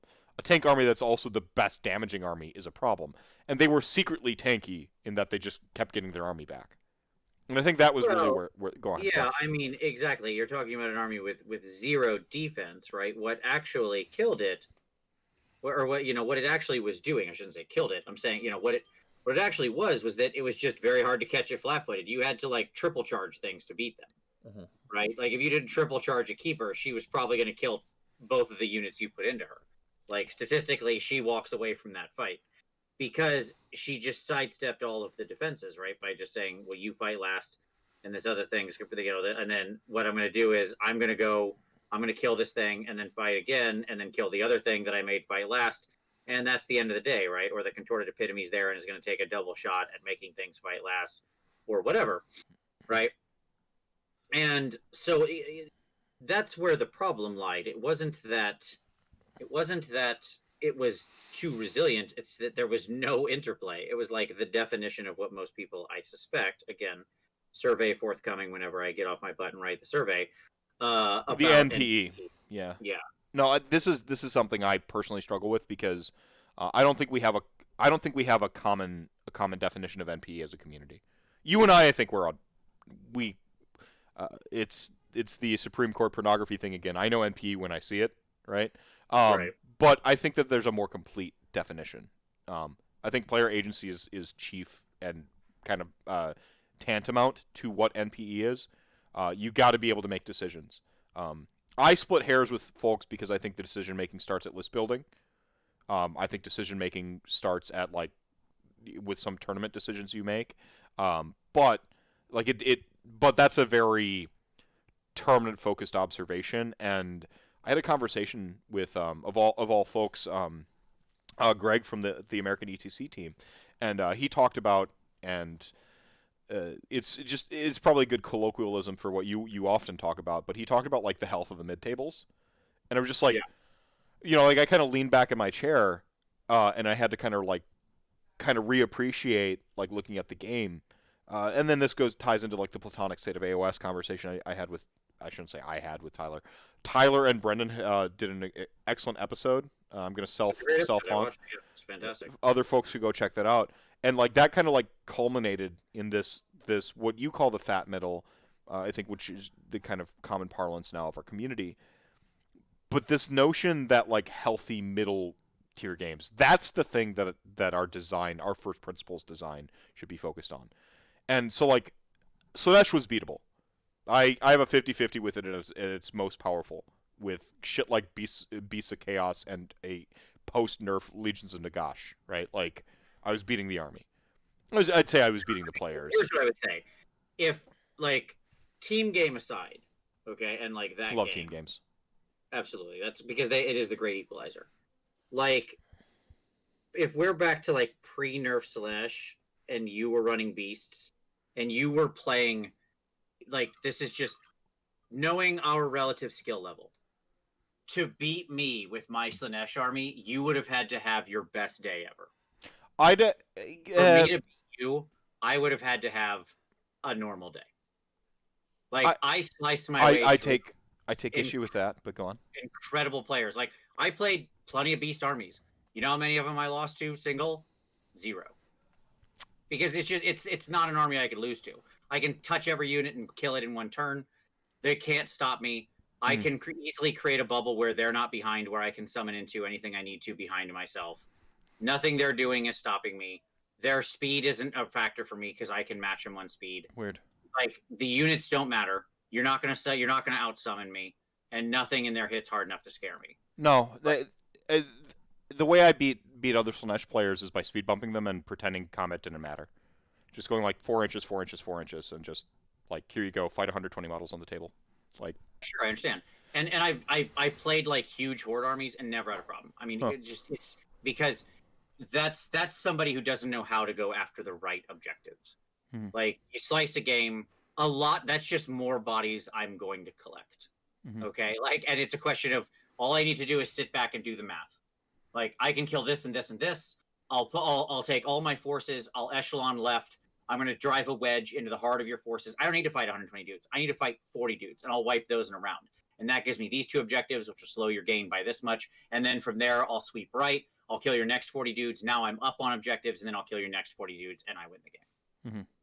And right, like, the problem is that it's people who, like, at that NashCon tournament, where, I mean, the only person, like, the army that beat me, okay, was an army that I knew would always beat Slaanesh. And it was something that didn't exist in the meta at the time, which was a tank army.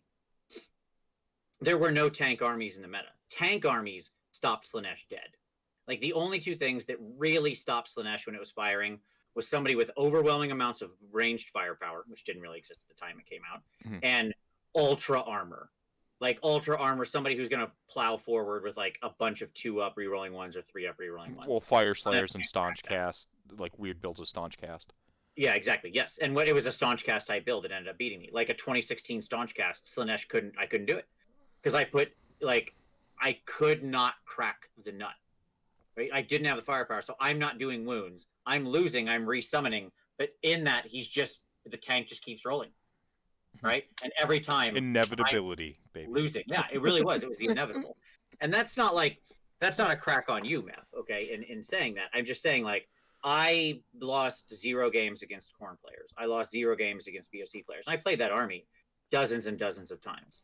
Okay, because, and good players. It was just too good. It had all these golden parachutes. That's right? a problem for army design. when I know for a fact that I can just like I will be summoning 2 Keepers of Secrets in this game. Mm-hmm. That's what's gonna happen. I'm gonna put another 700 points of Keepers on the table. Well, I hope you do. you play knowing that, right? This is just Yeah. knowing your strategy going I in, know your when win I can. stroke. You Yeah, just you count for it. You're like, this is part of my and I win. know exactly like what is this Keeper capable of doing, right? If I pile in twice, if I locus on a 2-up, what am I going to accomplish? How much am I going to kill? Is this part of why you hated my army, Ossiarch Bone Reapers, because they were a tank army that naturally beat it? No, I'm just no, kidding. no. It didn't I'm honestly fucking have with you. anything to do with Nash. But you're right. It would have. Like it absolutely does. Like it's a real challenge. OBR is a huge challenge for Slaanesh. OBR loves alpha, like fast alpha, like damagey armies. Like Sure. I wish I was.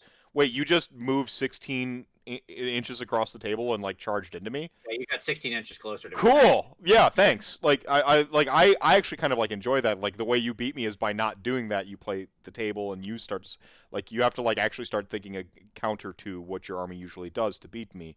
Because if you like charge me as the tank army, I'm like, thanks. You basically like it's that like that camera trick that Hitchcock came up with, where he the Hitchcock zoom. It's literally called that. Yeah, Where, like yeah. you put the tracks on the camera and you have the camera zoom in while you pull the camera What they back. do in the Lord of the Rings, yeah. Yeah, and like you literally like your army just did that for me. Like you did the Hitchcock zoom. Like the Yeah, table yeah. just shrank and you were like in my face. And I'm like, let's go, let's fight. Yeah, 100%. So like again, none of this is and by the way, I'm not like saying I'm the best freaking player in the world. I'm not.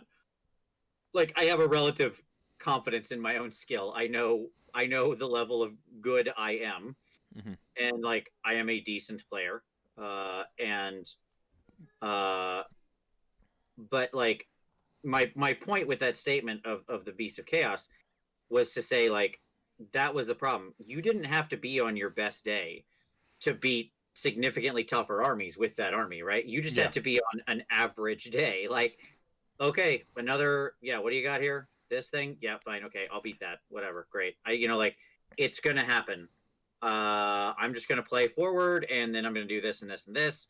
Oh, that roll failed. Who cares? I've got 3 other rolls I can make to back it up. Oh, there we go. Oh, I lost a keeper. Who cares? By this point, I'll summon that and a new exalted chariot.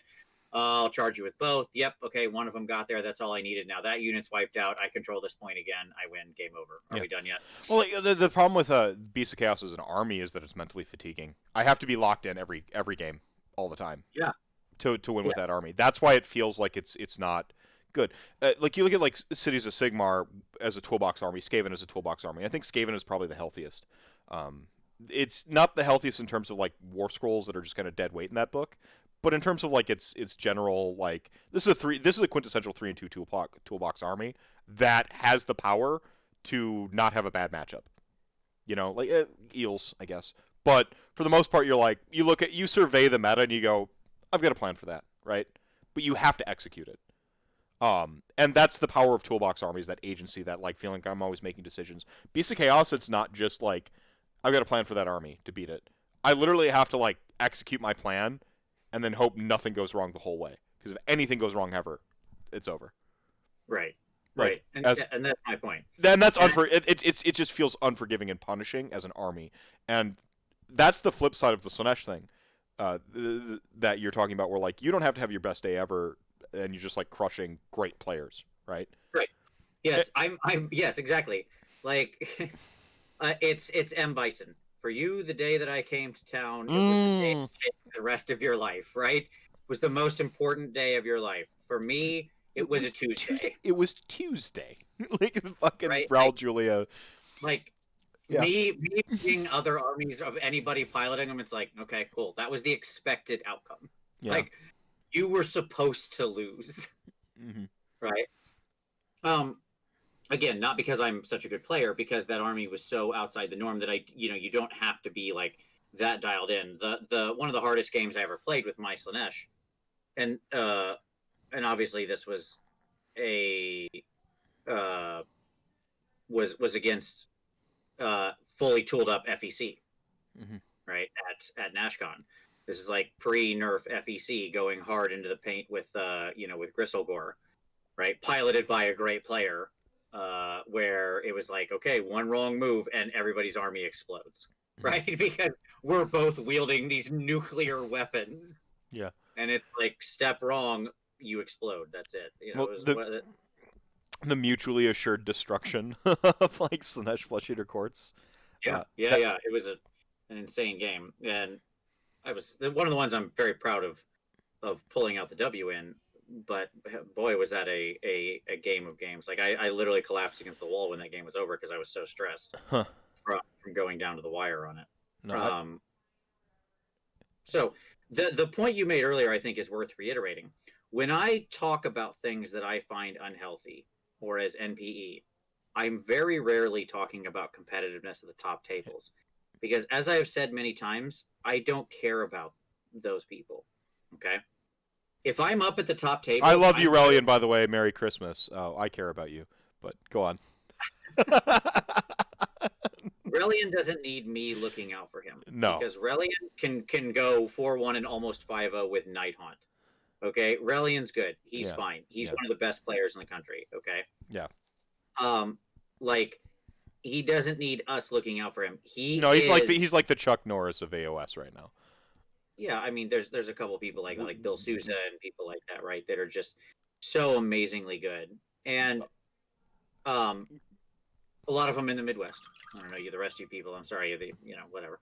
But Midwest is best. So the but the trick is that actually what I'm concerned with is what's going on at those mid tables. Because if those people are down there having a bad time, right? If those people are because we always say all else being equal, right? That's always the All thing we add skill, on to the the end, dice are running average. Go on, yeah. right? But that's not what it is at the mid tables. The skills aren't equal. Many of those people aren't very good players. And I don't mean that in some insulting way. I just mean that's not why they're there. They don't care to be. No, they came here. This was an excuse to get away from the family and And to have fun. five games and drink beer. That's it. Yeah, they That's didn't show up to like have some EP measuring contest, right? Like that's not what it is. They're there to have a good time, to roll some dice. And if they're having a terrible time, right? If they're at the down mid there tables. playing games that are terrible, the game will atrophy. Yeah. Right? Good players can tackle anything. They can adjust. They'll already have tuned their list. They'll already have made the changes. Yeah, They'll already have you're playing played. the out of left field 2016 Staunch Cat list just because you're like my chances of running into Slaanesh are it's basically an inevitability right now. And I'm just gonna shit at every Slaanesh players. I've made this my goal this weekend is to show up and like shit on Slaanesh players, like which is something that some of us Johnnies do. Like we just like because for us it's expressing something and right. Oh, and boy, did he do it too. Let me tell you that. I wasn't the only player, by the way, that he put in the dirt. Just to make that clear. That guy, he killed his way through two other Slaanesh people to get to me and then beat me. So there you go. Yeah. No, that's a fantastic Johnny though. Like I'm just like you just like mark Slaanesh, most wanted poster and you're the bounty hunter from the Ultima Online jokes earlier like Yeah, absolutely. Well, the best part about it was too, he didn't do it because he thought he was going to play a bunch of Slaanesh. He did it because he was like, that's the list I wanted to run. It's what I had painted, so I just brought this. Like, oh well, god. No. good for you. You've chosen wisely. Yeah, you've chosen wisely. Yeah. Yeah. No, that's fantastic. No, it's health of mid tables. This was my eureka moment. This is why it has nothing to do with the $7,000 bribe I received for charity to change my opinion on Petrifex Elite. It really was I had this eureka moment about the health of the mid tables. One thing I like about me as a human is that I am able to change my opinion on things. I don't. In politics, is like you're a flip flopper, and it's the most disgusting thing ever to change your opinion on shit. But as a human, I think it's important to live your life with a healthy dose of Cartesian doubt that everything you know might be wrong, and to like kind of run self diagnostics and run checks on yourself. And the mid table health because I took too much of a tournament, like beauties in the aggregate sort of look at Age of Sigmar balance. The hard RPS were like, oh dude, it's fine if you have like a hard loss. You just dodge or get good at the matchup and or like tailor your list for it, and You get a little bit worse against your matchups you should win, but you get a little bit better at your hard matchup. Like I took a totally like zoomed out view of the game, and talking about platonic AOS, which for me is like the blue collar AOS, the working man or woman's AOS, right? Like the diner AOS, and that's the part that needs to be healthy more than anything else, because the top table will still if the mid tables are healthy, the top tables will still solve themselves as well. They're bringing stuff to like pot shot at each other because those players are known commodities. You know, this person has a proclivity towards death armies like Bill Souza, or you know, like you're gonna vibe on all that. They're already gonna go ahead and do that, and then they're gonna try to beat the jungle and see each other in the top tables. The mid tables is where the soul of the game exists. Yep. Yeah. 100%. I 100% agree. And it's because, I mean, just the sheer numbers. You like a tournament that's only with top tables is a very small tournament, right? Because that's 10 people. That's it. That's the top tables. Yeah. Right. So like most people at a tournament don't exist in the top tables. If you want a healthy tournament scene, it better be everybody who's not at the top tables still wants to show up next time because they outnumber you like 8-1, right? So you know those people who are up there are probably going to be up there next time too, because AOS is a very skill driven game, right? Like that statistical regression that somebody did was like 85 to 90% of wins. JP Janis, yeah, or yeah, I'm not sure how he pronounces his last name, but yeah, he did JP did a great little graphic there. More skilled than I think our initial reads were. Like we thought that like if I show up with Slaanesh, I just beat you. And I know that's a bad example. If I show up with the better army, I just win. Was like the preconception. Or that randomness has a big concern with it, or something like that, right? That actual randomness is determining a lot of it, and really that's just not the case. And it's easy to like where that's the case, where randomness makes the determination is deciding who's third and who's sixth. Yeah, that's where randomness often matters. Well, this is right. Yeah, because when you got two people playing like ultra tooled AOS the top table, and they're both playing their best game, might play like relatively mistake-free game, right? And so then what's going to actually make the difference between who gets first and who gets fifth is oftentimes luck, right? As dice are what matchups you had that day, right? Yeah, exactly. Like some kind of thing out of your control being the idea, right? Well, and so that's ideal for me though. You see the same people over and over again in the top 10, but you don't see the same person every time in the top place. Does that make sense what I'm saying? Like, I always knew this was skill driven, because if you look at most tournaments and expand beyond the top 3 and you just look at the top 10 for a given region, you're going to see the same people over and over and over and over and over again, consistently being in the top 10. Well, it is harder to quote unquote luck sack your way into the top position to winning a tournament in Age of Sigmar than it is in Magic the Gathering. Magic the Gathering, if you're on the right deck and catch the right matchups, provided you have the base skill level of that game, you're fine. You picked the right deck. You picked Miracles, or actually, Can Thresh was I think the worst offender of this. You were Can Thresh and you played the card when it was available, and you just had the right matchups. You could skate all the way to the top. It's a simplification, but like AOS, like you can be on Slaanesh and fuck your deployment, and you like lose the game. Like sure. Even OP, well, maybe not OP, the most OP Slaanesh, but like. Oh, I think it was one of those things that was highly possible. Like it was a very setup dependent army, especially if you're doing the quote unquote 3 kings sort of build, right? Like, yeah.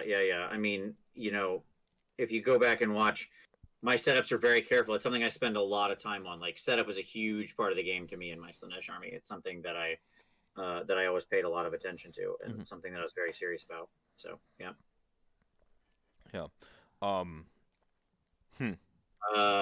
Good night, Frank. Yeah, night, Chat King. Thanks for hanging out, man.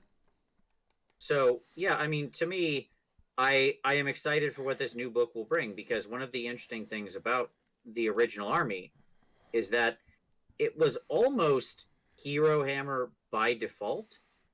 What I mean by that is like when you look at what was actually released for that army when Slaanesh got its first release. Oh yeah, the you're talking about like the new book came out and like new sculpts and stuff like that. It was all heroes. It was Epitome. It was The harpist, the harpist. Celeste, the Yep. epitome, the new keeper, right? Like tons of heroes, and then some fiends, Mhm.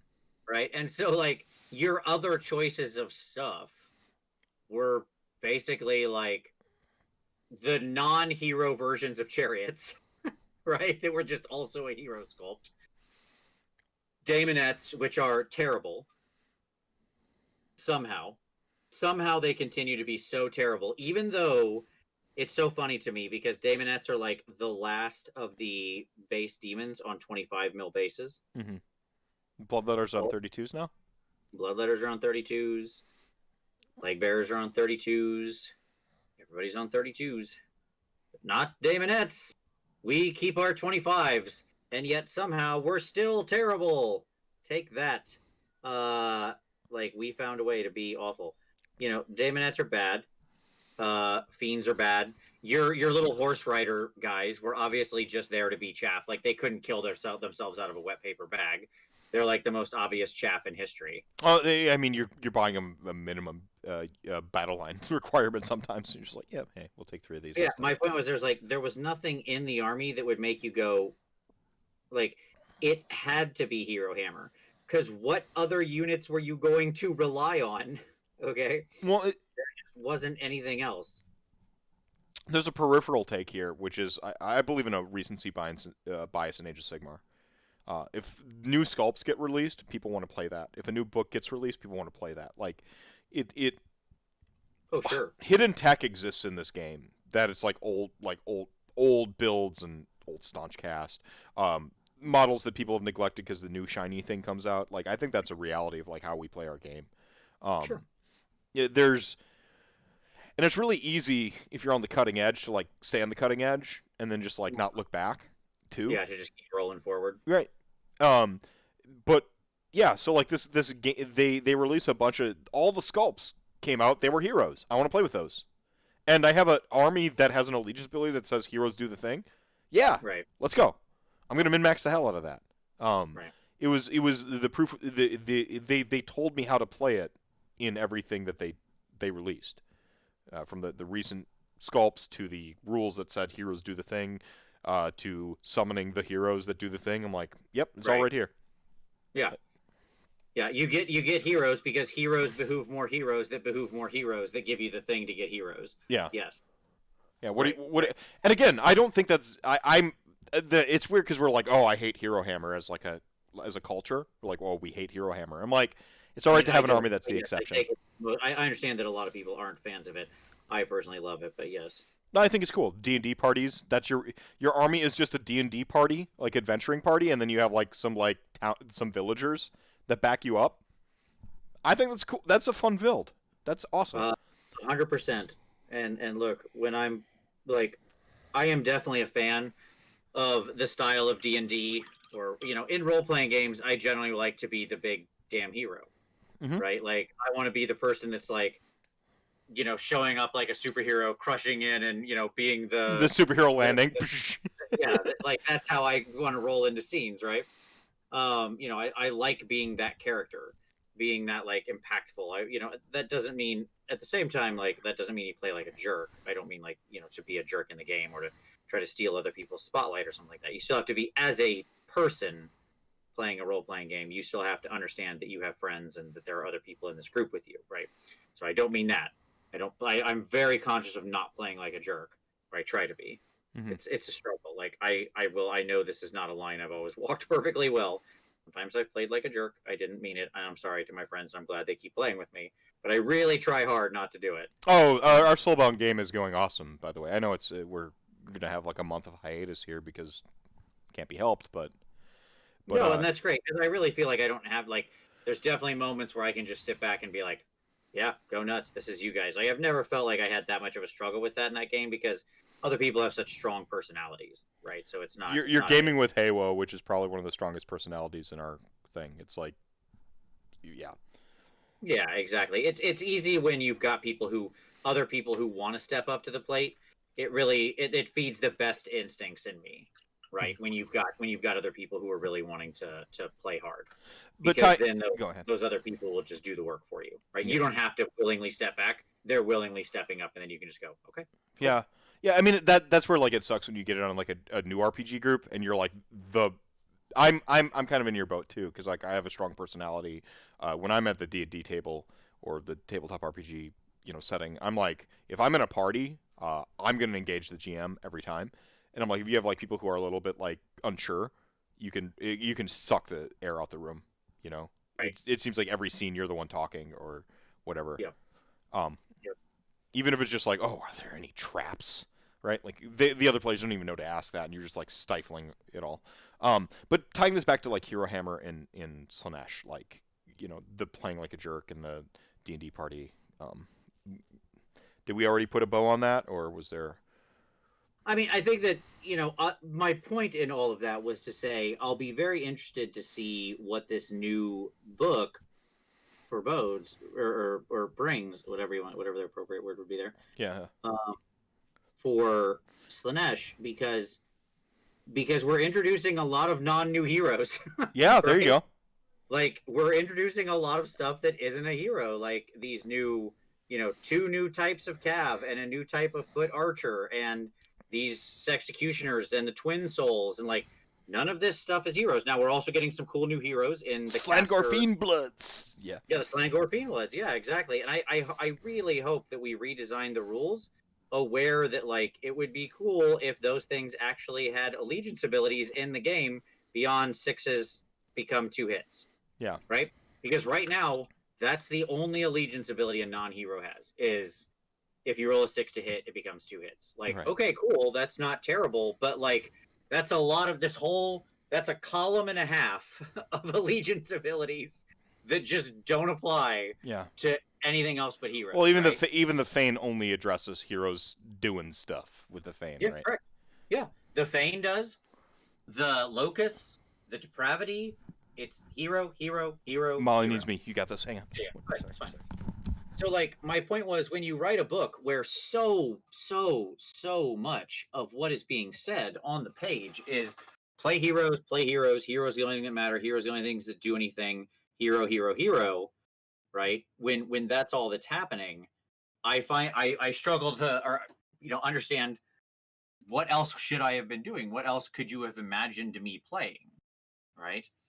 So I truly hope that whenever this new book comes out, that since we've got like 11 new units total here, uh, that there's plenty of actual reason to play those things. Like fiends were a really cool unit that they introduced that we got a new sculpt for that you never see because they're just pointless in the army. They don't do anything, and you don't feel. It's just so evident from moment one you're playing a worse version of the army by playing them, and that's unfortunate. Like that's kind of what you don't want to have happening. You don't want somebody to just get the immediate feel bads for playing something they want, where they just feel like, oh, okay, I guess all of these allegiance abilities just don't apply to me, and it's kind of what they were correcting with Gits because Gits had one of the same problems, right?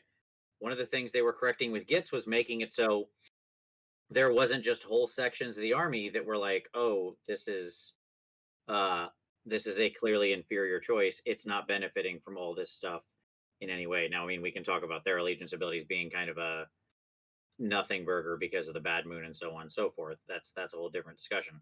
But I mean, just things like, oh, I guess if I'm not playing goblins, I don't get to use my terrain piece that I put on the table for no reason or whatever, right?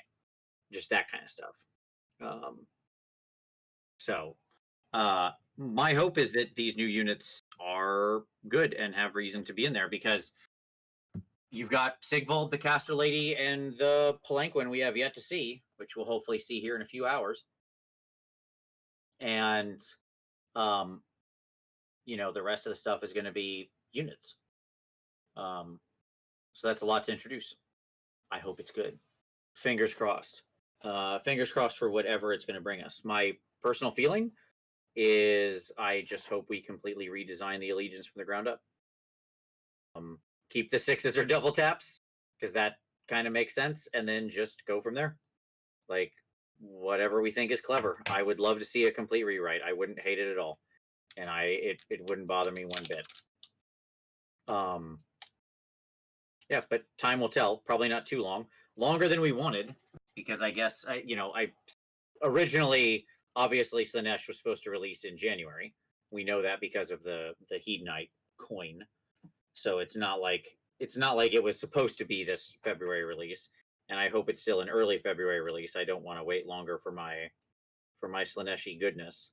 But we'll see. We'll see what ends up happening. Time will tell on that. I said I just kind of finished out my point, and then I said obviously it's sad that the release has been pushed back to February. Obviously, it was originally supposed to release in January. Yeah. We know that because the coin, right? Mm-hmm. Like it's not like the Slaanesh coin was January, so it was pretty obvious. Mm-hmm. And my hope is that now it's pushed back to February. I hope not late in February, because there won't basically be any AOS in January, which that's kind of unfortunate. Or February for that matter, which was the. we'll get a bunch of previews and stuff, so that's cool. Mm-hmm. In January, like we'll get a ton of previews and things for Slaanesh in January. Like we'll get the build up to it. Is that the next battle tome? Is that the hook? The question mark? Right? It's Slaanesh. 99%, in my opinion, yes. I mean, they'd have to really left turn, right? Mm-hmm. Like, if it was something else and it suddenly came out, I'd be like, "Whoa, that is genuinely surprising."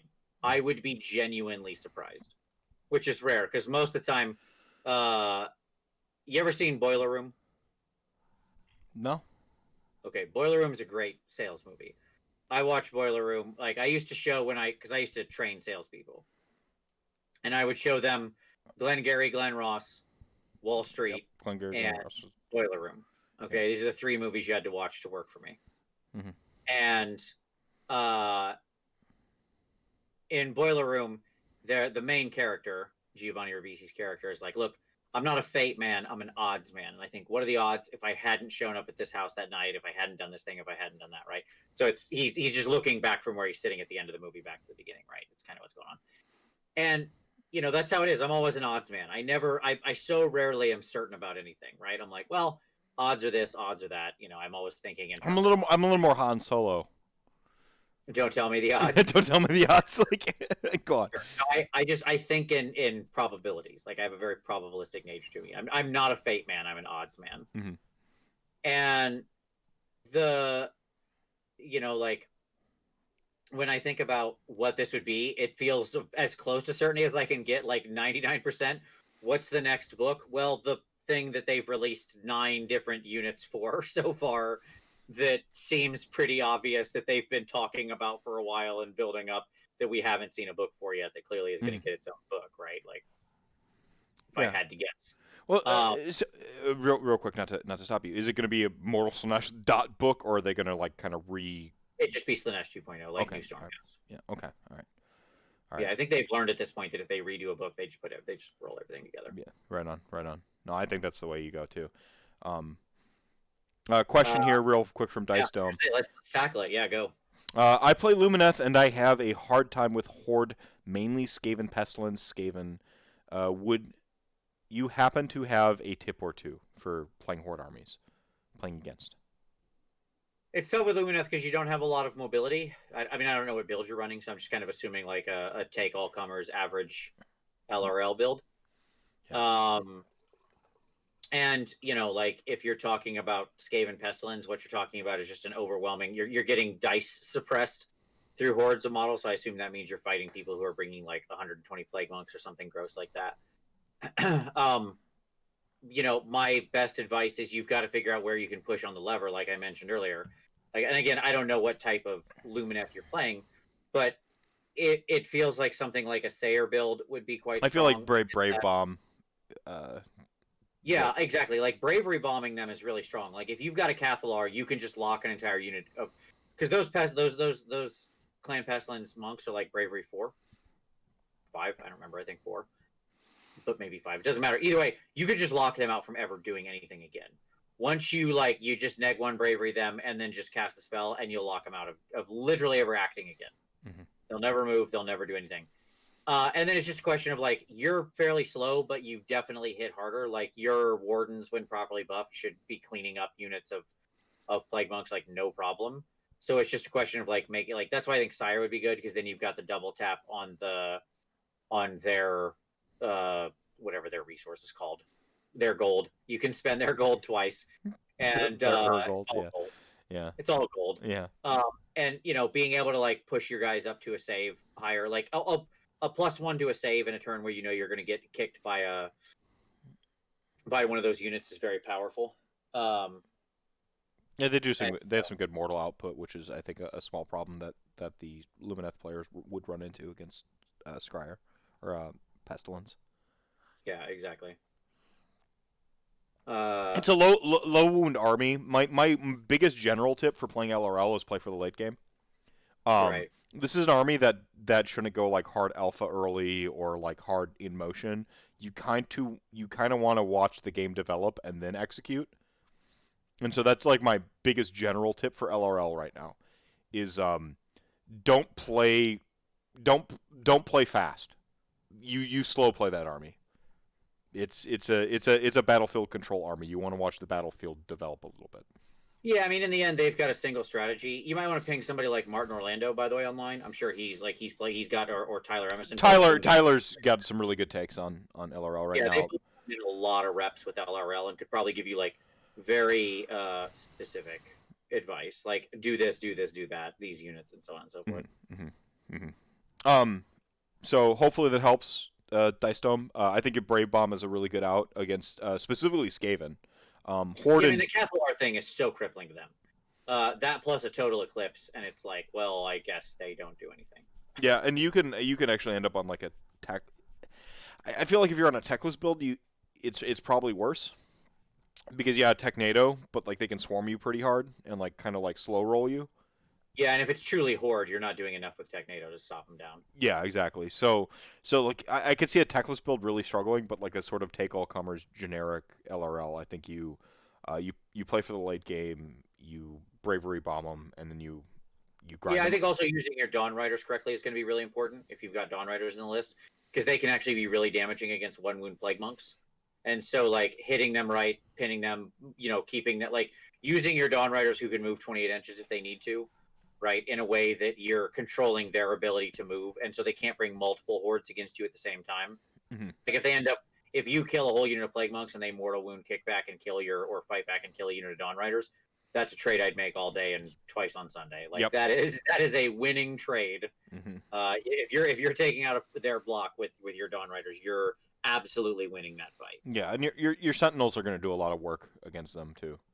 Like you just you could definitely take out like Priest or Furnace. Yeah, that should be target number one for those. Yeah, the Furnace is a must for their list, so you got to just pew that shit down. Like you've got the threat range to like hopefully take that off the board. Again, play for late game. Don't accelerate into the early. You can get the points back. Just play decisive. I kind of want to go back to a take that you had earlier about like you don't care. Ooh, 100 biddies. Thank you so much for the biddies. And I did have a follow earlier from Yes Meatballs, and unbelievable. Thank you so much for the follow. Is the thing I usually say because I radio voice it. I generally build take all commerce lists. Thanks again for the info. You're welcome, and thanks for the biddies. You mentioned like you don't care that if Slaanesh gets Sylvaneth. And this is like you said this, and I double triple circled it. Like I was like Sylvaneth. So first off, we got to define. First off, we got to define the verb. What do you mean by Sylvaneth? Like they come out and they're just like. You get a new book and it's just not very competitive. Okay, all right. So that's what you mean. Like especially coming off, there was a certain way it played. It was very competitive. Sylvaneth was a machine army. Okay, and which is ironic for the army of trees. But it was just like a machine. Oh, it was a machine you set up and executed. Like on this turn, it was a flowchart. Like, look, you can be here at this table or not. It doesn't really matter. I'm executing a plan, and either you can fight your way out of my plan and somehow win, or you lose. That's it. But I will decide the tone and tempo of this game. By the way, this is what I loved about the early Nagash lists. You're a MMO boss fight. I'm like, either you're going to execute, like, staying out of the fire and maneuvering and DPSing down the ads and stuff like that, and then focusing the boss, or not. And I like that about, like, the early Nagash. I got a hard Nagash it. I love that about, like, early Nagash stuff in AOS. I hate where Nagash is right now, because Nagash should be a boss fight. Like, it doesn't need to be the hard mode boss fight. It can change, but like he doesn't play like a boss fight anymore. It sucks. I hate that. That's the thing I hate the most. Oh, it's all right. We'll get a new crack at him when we get the vampire book with our new Mortarch of the Abyss. Yeah. Let's go. All right. Anyway, Sylvaneth. Yeah, so if we get Sylvaneth, right? Where was an army that had this very plan, it had a set playstyle, it was quite competitive, and then the new book just really isn't. It isn't very competitive. And I know there's a lot of people real sad about that. Manzak, Merry Christmas to you as well. Thanks for popping in, my buddy. Yeah, hey, what's up, Manzak? Absolutely. Merry Christmas, buddy. Hope you're doing well. I don't care. I really couldn't care less if we get Sylvaneth. It wouldn't bother me in the slightest. Like, I would fine. Like, I had my time in the sun where I was just walking around ruling, just feeling like, oh, sure, I'll deign to play you, peasant. Oh, you lose again. I don't even need to commit mentally to playing this game. I push the models forth and you die. Yeah, like this is just me with an accounting machine ringing up depravity until I can buy my toys. Just like cha-ching, cha-ching, like the old school, like So like if it's not, I hope that doesn't happen. I hope they find a way to make it interesting and make it a good fat metal book. I hope it ends up looking like Slaves to Darkness minus Marauders, which I think is like, if you take the Marauders out of the Slaves to Darkness book, I think it's one of the most perfect books. I hate that Marauders are as tilted as they are because I think it undermines the better tech of the book. There's some really great. I think that undermines the overall quality of the book on a whole. Fair. I'm like I before Marauders were like really, because I was like taking a unit of Marauders in a lot of like my builds just because like I always like to have a big block of the thing, right? Whatever's the most efficient thing is have a big block and then build a good central list. And I was like the despoilers thing. I was coming up with like what I call the ass prince. He's an ass man. Like building a despoilers ass man list and stuff like that. Where like I'm like there's some really great stuff in there. Even like the like one of my favorite sort of like Johnny stuff is like double tapping like endless spells and some of the stuff that they get to do. I'm like, oh, this is so good. Like there's some really great mechanics in the STD book. It's just utterly eclipsed by how the strength of Marauders. You don't get to appreciate. Like, I built a whole. I was playing against some S2D with my Skaven, and I was playing the wacky Rat Ogre list where you like. Thank you for saying S2D, by the way. Props, respect, S2D, respect. Go on.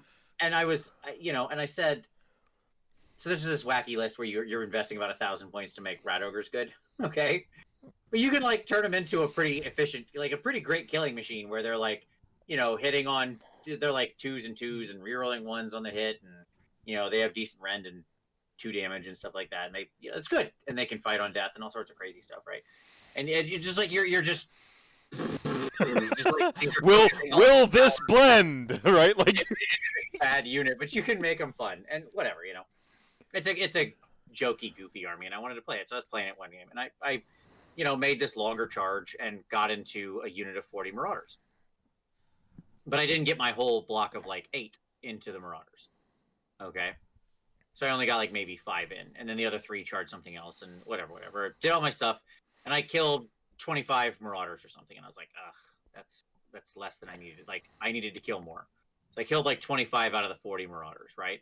And the other player was completely despondent. They were like, these things are like looking at my Rat Ogres, and they're like, these are ridiculous. And I was like, if you knew the amount of investment and setup I had to do here to make this all work, like I have to have 3 heroes in exactly the right ranges that I've been manipulating, and I took 2 different magic items to make this happen. Like, this is a lot of work here, dude. Just shut up. And then I was like, I hate that. Like, I hate when whatever. I'm not gonna put up with that. You telling me my Rat Ogres are too good? Piss off. We'll switch lists, and I'll clean your clock so hard you won't even know what hit you. I love Vince Unleashed. This is my favorite Vince. So at any rate, then like he had 15 Marauders left, right? And I was like, I didn't do enough. He piled in the first time, killed 4 Rat Ogres. Piled in again, killed 3 more. And I was like, well, you see what I'm saying? Now do you see why I said I didn't kill enough? Because your dumb 15 Marauders just wiped 7 of my 8 Rat Ogres out. And that was on the hit back, right? Like that was on the counter, on the punch back. Yeah, I engaged you, buddy, and you got this. Yeah. Yeah, imagine if you had gotten all 40 into something, what this world would have looked like, right? Mm-hmm. He's like, oh, wow, these guys are really good. And I was like, well, yeah, I know. Yeah. That's why I built the list for you.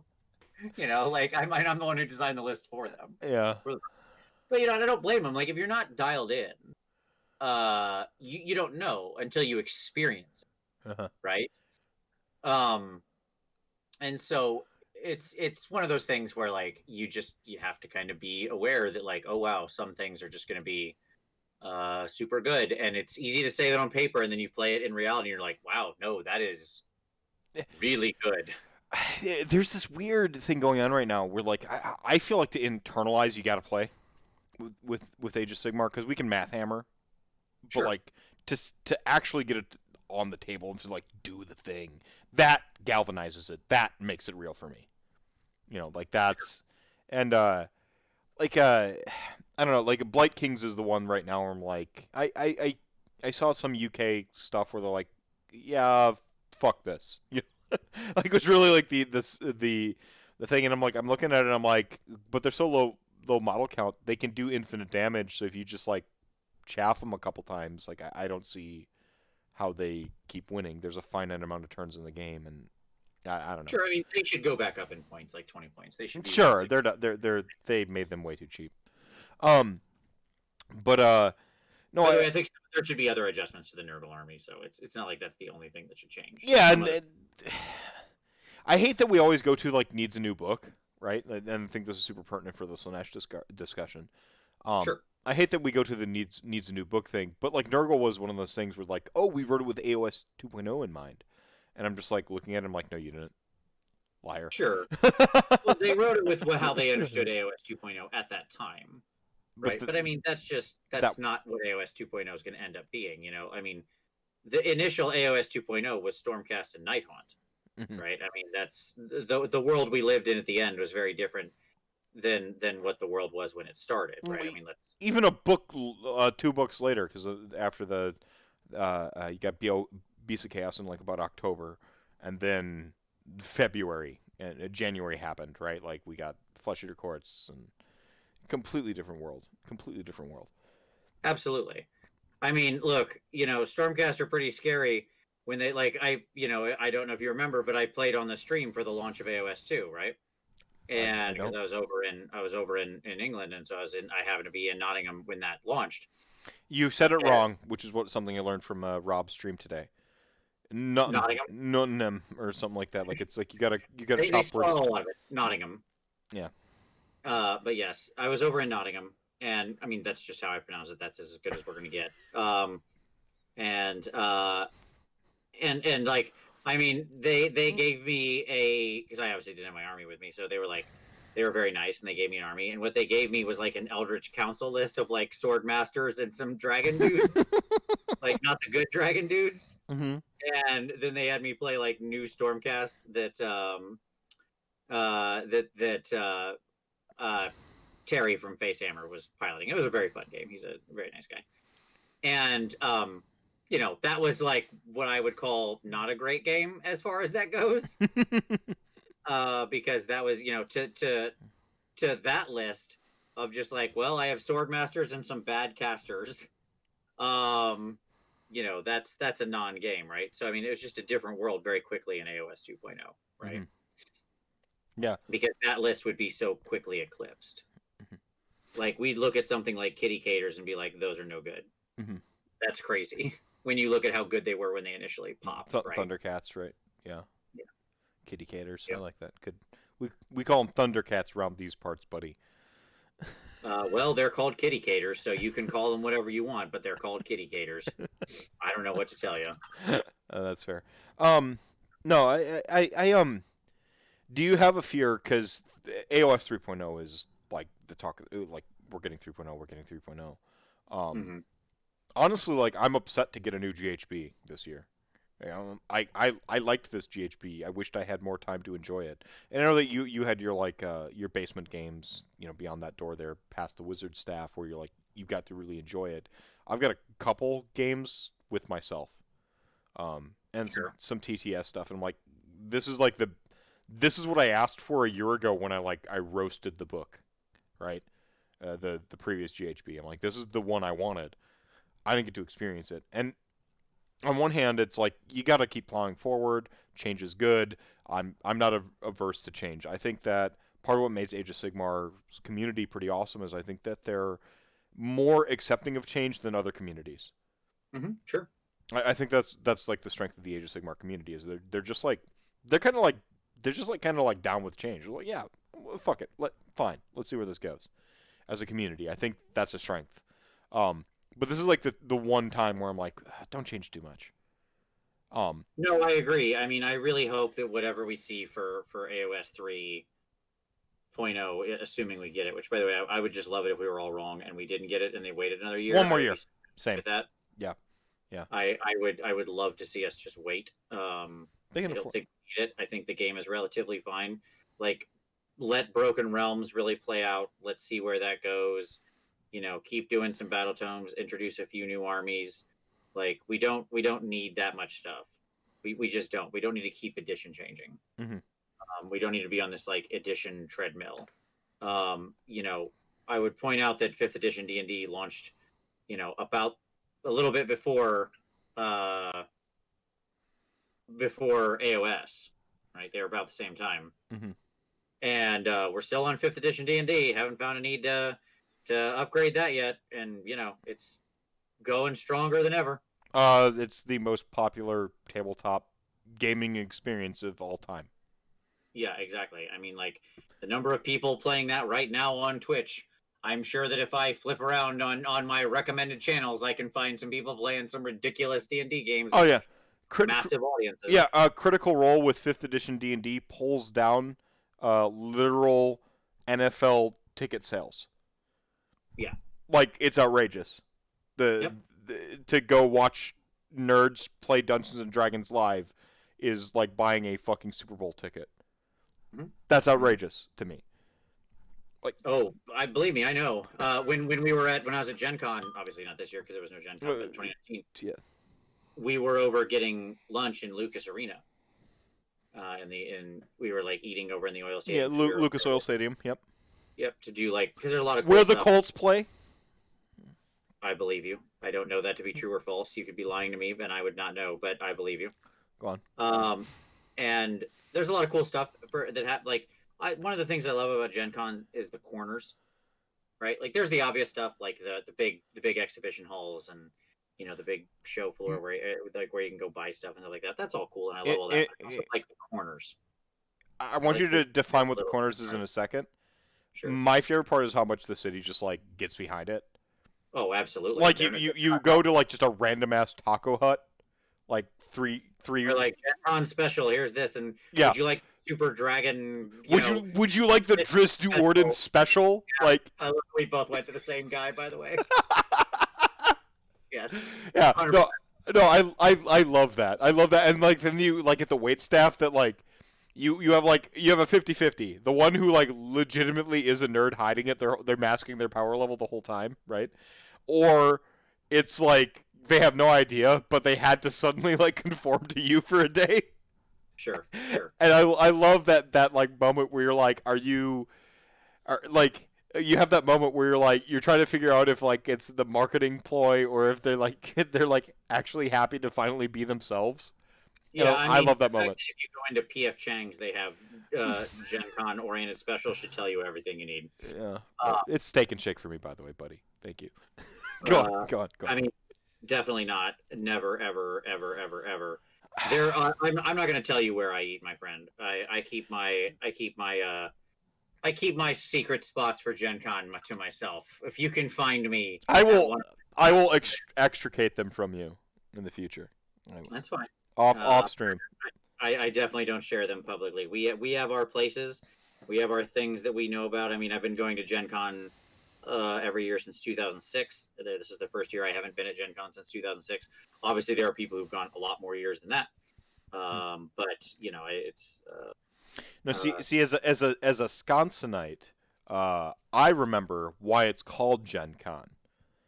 Yes. Like, you know that his house in Lake Geneva just sold. Gary Gygax's house just sold last year. Did they finally get a statue of him because they were trying that for like fuck ever in Lake Geneva? Oh, I don't know. There's like a documentary on it recently, and I watched it, but then the documentary was outdated by about a decade. I'm like, this is the latest thing we've heard in any coverage. Gen Con Milwaukee, by the way, kind of sucked.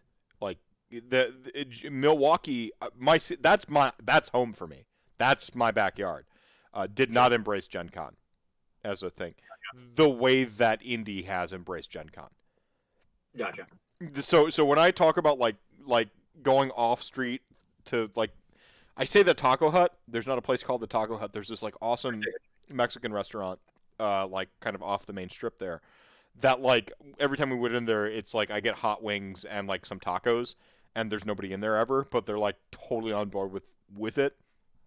That's my place. So like I feel like we can interface and like we know some shit. Sure.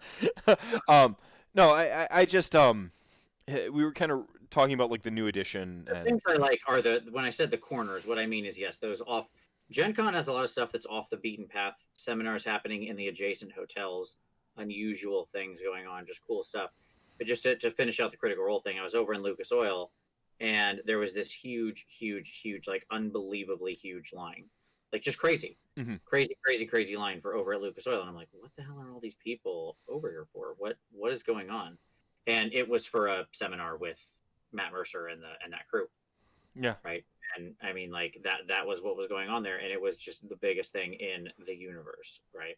Yeah. So yeah, I mean, they pull it down, they pull it down. Yeah. No. Grats. You know. Shout outs. Do your thing. Whatever, man. Make your nut. But fifth edition D&D, which is kind of where this all went, is the most popular it's ever been, and they've been riding that wave for a little while.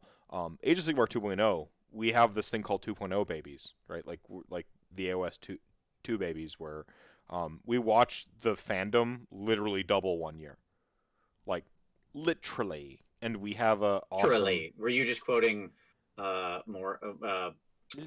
Literally. Were you quoting Schitt's Creek? Literally, yeah. Yes. Yeah. I'm finally watching through that. I wasn't on board at first. My wife tried to get me into it. I don't like any of them in season one. They're all too like selfish and just it's like ugh. They're not humans. They're caricatures. Like, Yeah, they're no... caricatures. But then by like season three, when they start to actually become real people and get like good emotional stories, I was like, okay, I'm in. And now I'm into season 6, and I really love the show. So Yeah. No. There's there's a moment there, where you watched Age of Sigmar. We've seen just the growth has been excellent with the community. You can just look at the tournament scene and go, oh hey, every event has sold out more and more, and they've raised their ceiling. right. Like even looking in Australia, they had to make a second tournament the same weekend because like the first one sold out in the same time. And I won't go into there's probably some there. I guess there was some drama there. I don't know about the drama. I'm not close enough to it. I have no idea. But watching like a tournament sell out and then somebody like, we need to make another tournament. Hurry up, you know. Mhm. I think it's like people want to play our game. They're in it. They're invested. You don't need to roll out the next edition just to roll out the next edition. I feel like we're still exploring this edition. Yeah, I agree. It doesn't feel like there's rule stuff that needs to be.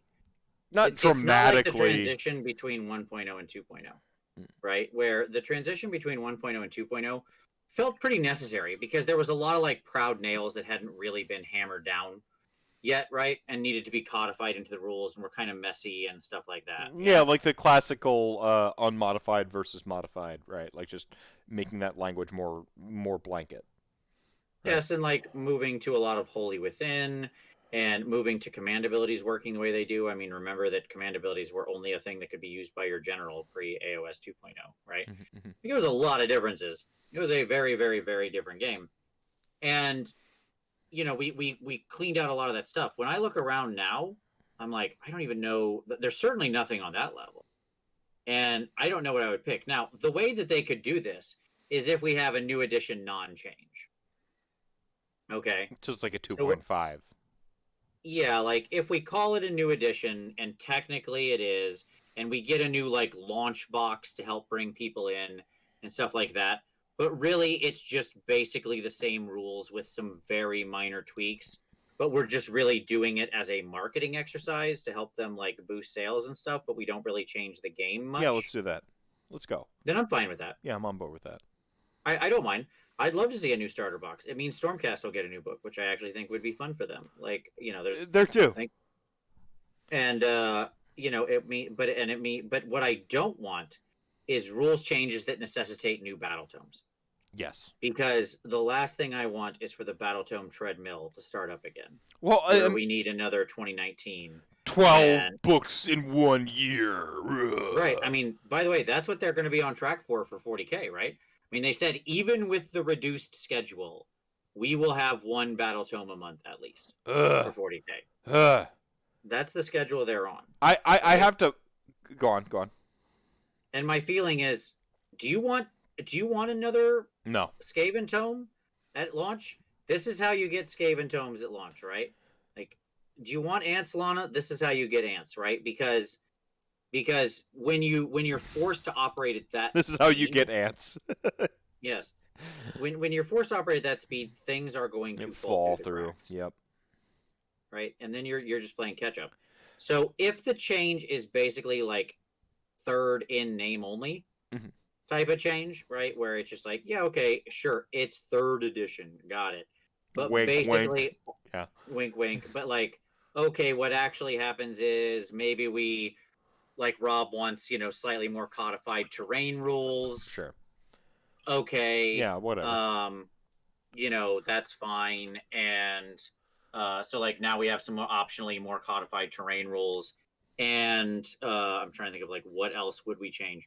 And we codify endless prayers into a thing instead of just like the judgments of corn and the this of this and the blah blah blah.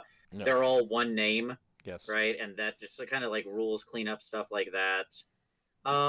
Yeah, that's fine. I don't mind that stuff. That's cool. If it's little changes around the edges like that, then great. Yeah. Perfectly fine. I'm happy with it. Let's roll to it. Give me a GHB 2021 that's basically the same as GHB 2020, but like with some minor changes to Blade's Edge and Yeah. Like do your sky combat again and whatever. yeah, like or put something else in there. Yeah. Give me a Whatever. maybe some new multiplayer focused stuff because I think they Sells. underestimate how good that is. Yeah. I think multiplayer always sells. I think people honestly love multiplayer. I know I do at least. Same. Yeah. Um, team games, especially just like Doubles. 2-on-2 team Doubles games, is one of my favorite formats in all of best Age. format. I completely agree. It's so fun. I heard Rob and them talking about it on their show, and they were talking about like, yeah, when you're sharing command points between two people, I'm like, what kind of weird team games are you guys playing? No, we have our own command points. Like, do you guys even play doubles? Like, what are you talking about? You What? play coalition doubles. I don't know if the UK has fully embraced it the way we have over here because I guess we're more beer and pretzels than them. But like, there's that moment where like me and Haywo kind of famously like pair up for the doubles events, right? And we were playing a game against the Ramcheks, the boy wonder Isaiah and his dad, who is just that's my where one day I one day wish to be him.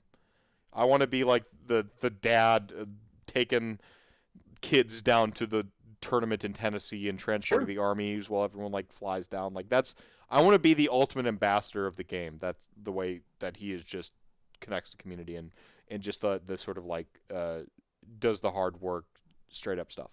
And we had this moment where it was like where we were playing doubles against Isaiah and his dad, Mark, and Joe and Mark just walk away from the table, and like Sure. and like let me and Isaiah just like play. Like just doing our finicky stuff, and like they go get a cup of coffee and they have a smoke and then they come back. I'm like, this is peak Warhammer. Like this is that moment where you're just like, oh, dude, like other humans gonna just roll the dice. Like, let's go get a sub. Like, yeah.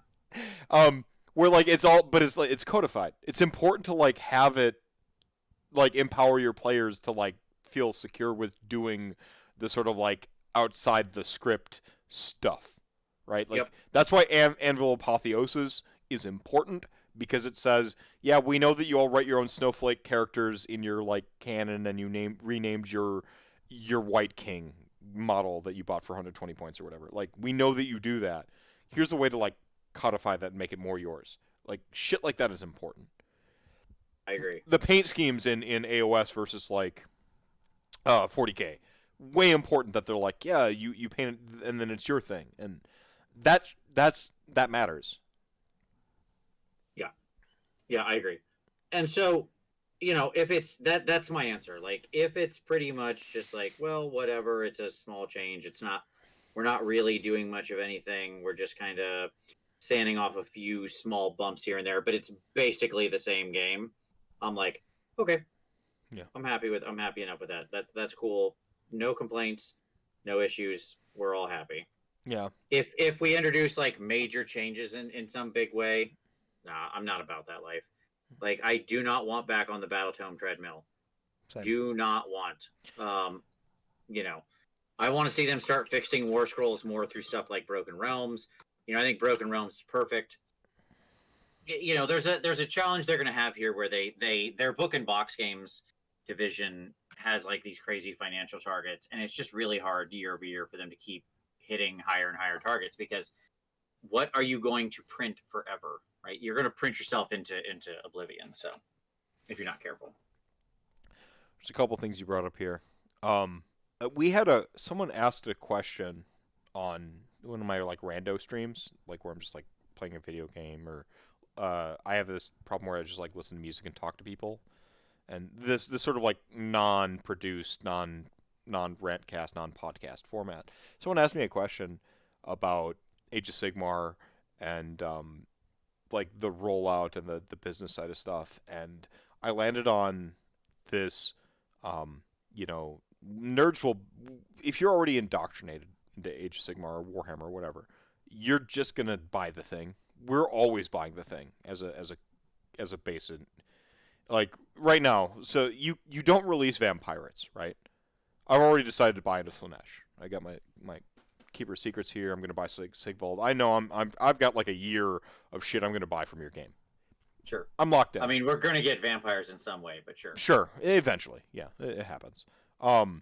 And when I had nothing to look forward to, when I was just like, I had my LON army, I decided to buy Beasts of Chaos and buy in on that army and stuff like that. And like, I'm not like, I love them because they're like the most punk rock army in the entirety of Age of Sigmar, and like, hell yeah, punk. Like, they're anarchists that like fuck the system. If you pray to a god, you suck. Like, don't actively seek out a god. Like there's some, I find stuff like, but like we always, as a community that's already part of the community, we find stuff to like continue to buy. You, I think, are pretty prolific in this respect. You're always fucking painting something. I Sure. would, from an outsider's perspective, be like, haven't you painted it all already? Is there anything left to paint? Like, I've only got 18 armies. yeah. Like, how do you still? You're like, you had a. Oh yeah, like I painted my third of this thing, but I took my time with this one. It was a post you did on Twitter or something recently. Oh my gosh, I'm trying to get you to. Well, I did another chariot. Like, I did an exalted That was chariot. what it was. That Yeah, was just like, that was just a quick fun one, right? Like, yeah, I was like, oh, I'll just knock this chariot out. But I mean, it's like my 5th chariot, so whatever. yeah. Like, but that's the thing is like you didn't need a ton of new sculpts to like be painting. You're like, I'll revisit and like I'll paint the chariot. If you're in Warhammer, you're gonna buy the thing and paint the thing, and you're always gonna like it's the hobby dollar, the entertainment dollar, the market of entertainment has established that per paycheck, essentially, it's on a per paycheck basis that you have this much disposable income, and marketing is really good at going like this is what we as an entire entertainment industry, and that includes movies and sports ball and everything, board games are like this is how much people just like throw away from their paycheck every week or Sure. bi-weekly. You're just already going to spend that money. We know you're spending that. So when it comes to like Age of Sigmar, they know you're already spending that money. The thing is indoctrinating new humans, Sure. getting like new folks in on the to ride the tide, and that's where like new armies have been pretty important for them. Yeah. But at 100%. what point does the scale tip to reimagining existing armies to get new people? You can go either direction. I think that's what they proved. Like, what draws people in is hype. Like, that's it. And you want something you can make hay over and have a lot of new exciting sculpts for and stuff like that. Like, that's what's going to bring people in the door. And so if you've got the hype machine going because you've got either KO, this completely new army imagined for AOS, Yes. or you've got some awesome resculpts of Slaves to Darkness, there are markets and you can pull from for both there. Well, that's why Right. elves. That's why elves. Why do we have a billion elf factions? Because when people hear fantasy, elves. It's the thing that the Because AOS, as I said earlier today on Rob's stream, is a shockingly unimaginative world of narrow possibilities compared to the broader world of fantasy. what? Reset that.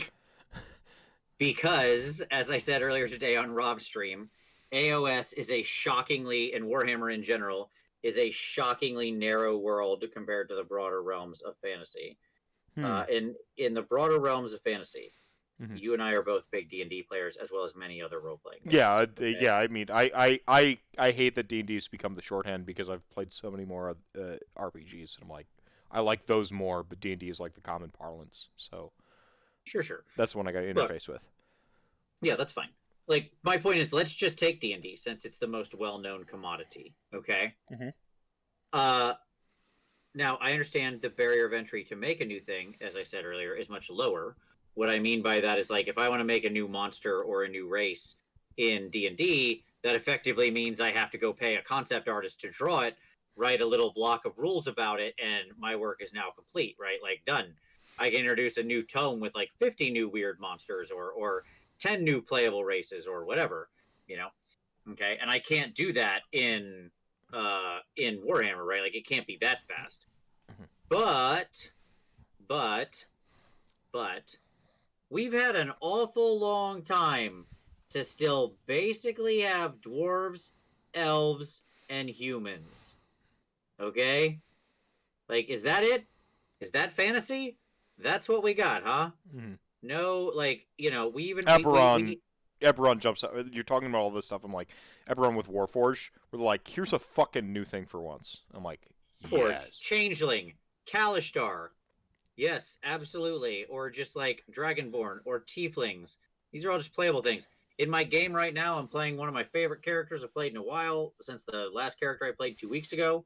When we ended that character ended at level 20, we actually finished a level 1 to level 20 campaign. It was amazing. Metal. Yeah.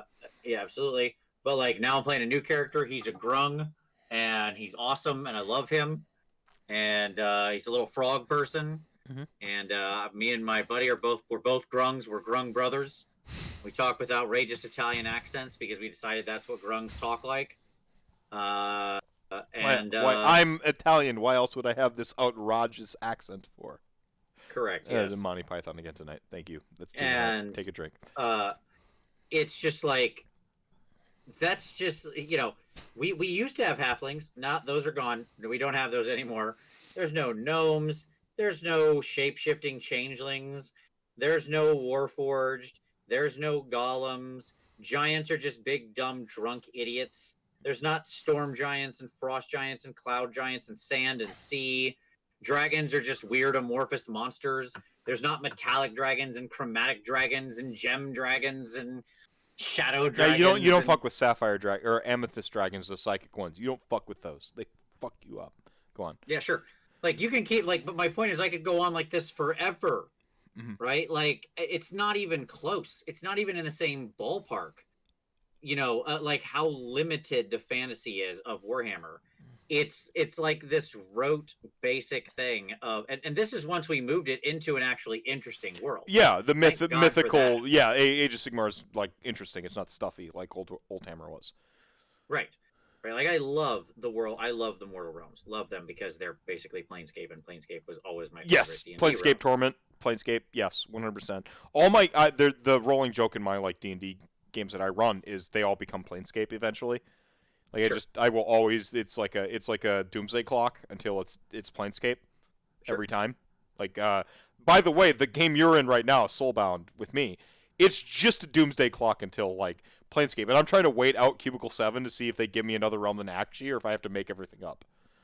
Sure. Like it's just like I'm like, you're gonna give me another realm, right? You're gonna give me another realm? No. Oh, you're still committed to Akshi because like this game is jumping the sharks soon.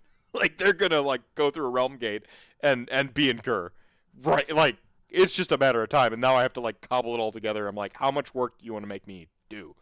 Because for I'm me, running a little Soulbound game for some people next weekend, remotely over like Discord, and we're gonna be in Guyran because I set the game in Greywater Fastness, mhm, yeah, which just I don't know if you've read the story of Greywater Fastness, but it's just such a Greywater fantastic. Blastness, yeah.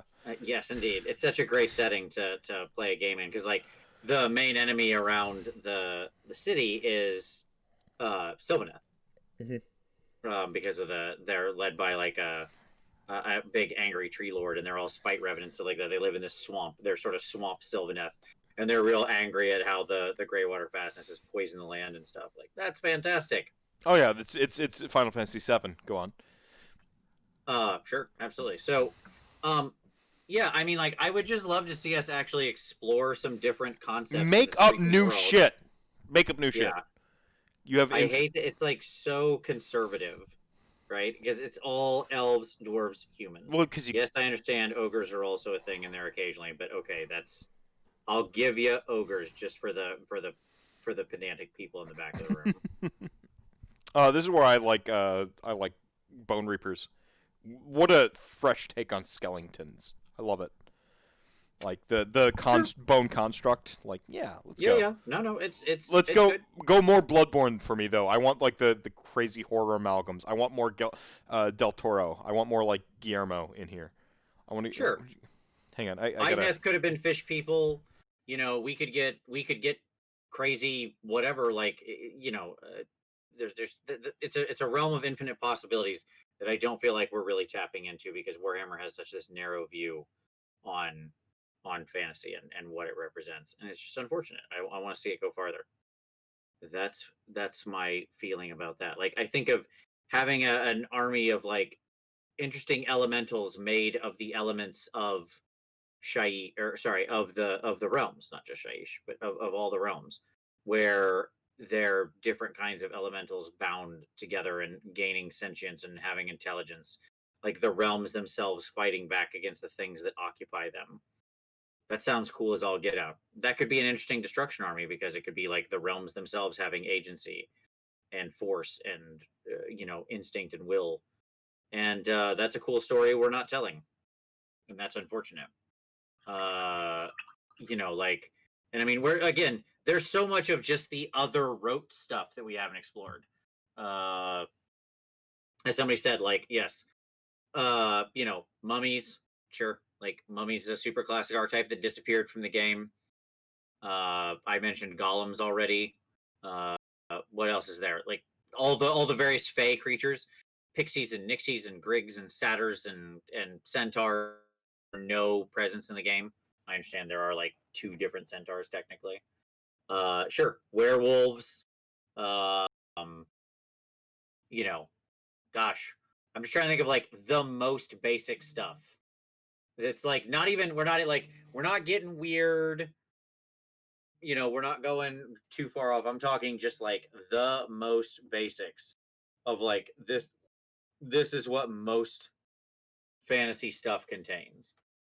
Sure, yeah, all the different lycanthropes. Yeah, absolutely, not just werewolves, but werebears and wereboars and were-rats. I guess we have Skaven, but that's not really a were-rat. Were-sharks. Um, Were sharks. Nice. Were-sharks, buddy. That's right. Were camels, by the way, made my friend quit D&D. That was the whole other thing. No, like you're right about like doing these like rote fantasy things, and like finally you have a thing to just go crazy with. Um, but I think this And comes. again, Go this ahead. could be like the key with that is we're still in basic stuff, Hmm. right? Like we haven't gotten weird yet, Hmm. right? We haven't gotten into like the aberrations. And the I understand that some of those things are very much D&D IP, but I mean I'm just giving you Like examples things like the beholders and illithids and all the Cthulhuoid and the nonsense. Like, Cthulian, the cosmic horror, the mhm. displacer beasts and shit, like the like out there stuff. We're Yeah, like we're just so far off of like what we could really be doing, you know. so I guess you gotta. I feel like then you gotta kind of consolidate down the rote, the standard dwarves, elves, yada yada. You kind of gotta consolidate that down because we're pushing 30 armies right now. 32. We're 24. 20. All right. couple more armies, we'll be pushing 30. You got to rein some of that back in. You can't just keep releasing new elf, new elf, new elf, new human, no human, new dwarf, and then like now we have 30 armies, and it's just like, what's your flavor of dwarf? What's your your scoop of ice cream on top of the sundae? Like at some point you got to like consolidate that down and go weird, right? Like maybe they don't, maybe they never do that, but like I feel like if ever you could, this is your time to like put the fucking stamp down, the beholder, right? Like because a lot of what Gary Gygax they did was they kind of like they retranslated folklore essentially and mythology Sure. and but then they're like no here's a like totally unique perspective, boom, beholder. That's why it's one of like the big copywritten things because it's never existed before. At some point Games Workshop has to, instead of doing what have been like legally distinct from mummies, right? Ossiarch Bone Reapers, legally distinct from being an Egyptian aesthetic, right? Legally distinct from, they moved away from those things because the 3D print market and so on and so forth. I think they found a better way to beat it, by the way, by just having better sculpts. Yeah, I agree. Like you can't. Yeah, you can win through quality. Yes. Yeah, and that's what they've done.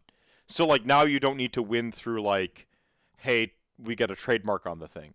Space Marines are... Yeah, I mean, the trademark thing has largely been overblown. I don't think that's actually the goal. It's not about trademark and that kind of thing. It's not in that way. Mm-hmm. I think people misunderstand what that means. Like, why you want to give things weird names is not because you want it, quote unquote, trademarkable. That's not actually the instinct. The instinct is that the aesthetic, the look, and the greater feeling of the thing is wholly yours. Yeah. Okay. And there's a lot of like marketing and search engine optimization type stuff happening here, right? Where you want to make sure that when people look on the internet or search for things, they find only your stuff. And if you give things weird names, it's not just that it's legally protectable. I mean, I'm not saying that's no part of it. Right. I'm saying that's actually kind of a minimal part of it. The real instinct here is when you do that kind of stuff, then if you and somebody searches for Adeptus Astartes, right? They're going to find your figs or whatever, right? If they search for Ossiarch Bone Reapers, they find your stuff. Or, yeah, not as opposed to like generic skeleton. Yeah. Yes. Or Space Marine, because Space Marine, existed, Starship Troopers, and we all know the origin, right? I wasn't Second going best Verhoeven movie. Yes, I agree. I wasn't going that direction. No, I like Tomb Kings. Like Tomb Kings is like even take away the unique, trying to give it a unique name, because you could be like Khemri dude stuffs, right? Khemri dude stuffs. But like then you just look at it and you're like, oh, these are fucking mummies with an Egyptian aesthetic. They had to do something more. That's where I was more going with it, not like just like the straight up trademarking a name. Like sure, they wanted to stand out. Yeah. No, I'm with you. I get you. Mm-hmm. It has to be something that where the design itself feels like it's wholly theirs, right? Yeah. But again, and this folds back into what you were talking about. Like I want to see the Mortal Realms stuff more. Mm-hmm. I want to see the race of like there's actually this awesome race in World of Warcraft that you run into like in Burning Crusade, where they're like bound spirit, like etheric energy beings, and they're in like the cool little purple domes and stuff, and they look like pseudo mummy, pseudo like archmagey. And I'm like, endless spell race, right? Yeah. Like yeah. Like there's got to be something going on where like there's these endless spells going around. We got like bound endless spells and stuff like that. There's got to be like this whole culture around the endless spell worshipping, like a purple sun shows up on the horizon and it just consumes. I know on the table it's kind of like meh, but like the what that would be like to be like a species inhabiting a plane, and then like this just purple sun is just roaming around consuming shit. What does that culture look like that's seen that shit and like, yo, we're gonna like throw people into the volcano of the purple sun to like cessate, like I want that. I want more of that. Sure. I don't want to hear how your elves are different from other people's elves anymore. I'm done with that. I want to hear how your world is different with like extensions of your world, because I know what an elf is. I'm sorry. Like, I know your iterations of elves, just like vampires. I know what a vampire is, and I'm a big stand for vampires and vampirates and stuff like that. I should have probably worn my vampirate shirt that I bought from your merch store, and thank you for doing that finally. But coffee cup win. Uh, Yeah. Oh, absolutely. like I love fucking vampires, but I don't want to hear about the thing I hate the most about vampire fiction is like you telling me how your vampire is different from Anne Rice's vampire. Right. Get fucked. Sure. Like I don't care about that. Like Right. like I don't care how your thing that is an established trope is different from other people's established trope. I like because for me to enjoy that trope, like I'm already on board. I get it. So like give me something new. Warforged is one of the ones I come back to. Eberron is like fantastic because they're like, Mm-hmm. hey, look at your like fantasy world. Here's a bunch of just awesome new shit for once. Yeah. Here's a gnome with a gun with a robotic cockatrice on top of a moving lightning rail, shooting against trying to take out another spy before she can get so she can get the communication crystal back to the Dark Lanterns in time to avert another all-out war. What? That is amazing! Like that world sounds incredible. Yeah. Yeah. So like, yes, I agree completely. Ebron is such a compelling world. For a That's the good number of takeaway point reasons. right here. Everything eventually evolves into a crab. Yes. It's true. Tons of species like became a crab, but like, where are my crab people? Fine. Like they can make sculpts that push the boundaries of what even logistically makes sense now. Sure. They've just done some like fantastic. Like Void Dragon is my pick of 2020, by the way. If you're wondering, I don't think anyone was. You knew I was going to pick something Necron because there wasn't a new OBR thing this year. Um, Yeah, he was great. It could have been Sigvald, but I don't think we count Sigvald as being out, do we? No, he's 2021. Yeah, so It's he not wins. 2020. He wins 2021. It's a slam dunk already. Like he's Sure. in slow motion currently dunking on. He's taking it. He's taking it in January. Yeah. Yes, absolutely. He's already. We know he's got the Oscar in January. It's one of those very rare releases. Yeah. Yeah, yeah. But so right now it's like Void Dragon. Like I want to I I want to see risks taken. I've seen you already like just make the craziest shit. The way they basically translated binary into like a sculpt. That is like with that model. I'm like, I know, I believe in them because I do think, and this is something I always come back to, even though I'm not a premier hobbyist. I kind of suck at hobby. It's my weakest fear. I'm a good gamer. I'm a writer by training and kind of trade. I've got a couple stories published. So I know I can hammer the narrative, and like hobby I suck at, but like it's still a game I'm beholden to because of the hobby. If the hobby didn't like bring it all home for me, I'd play a different game, you know? Right. Right.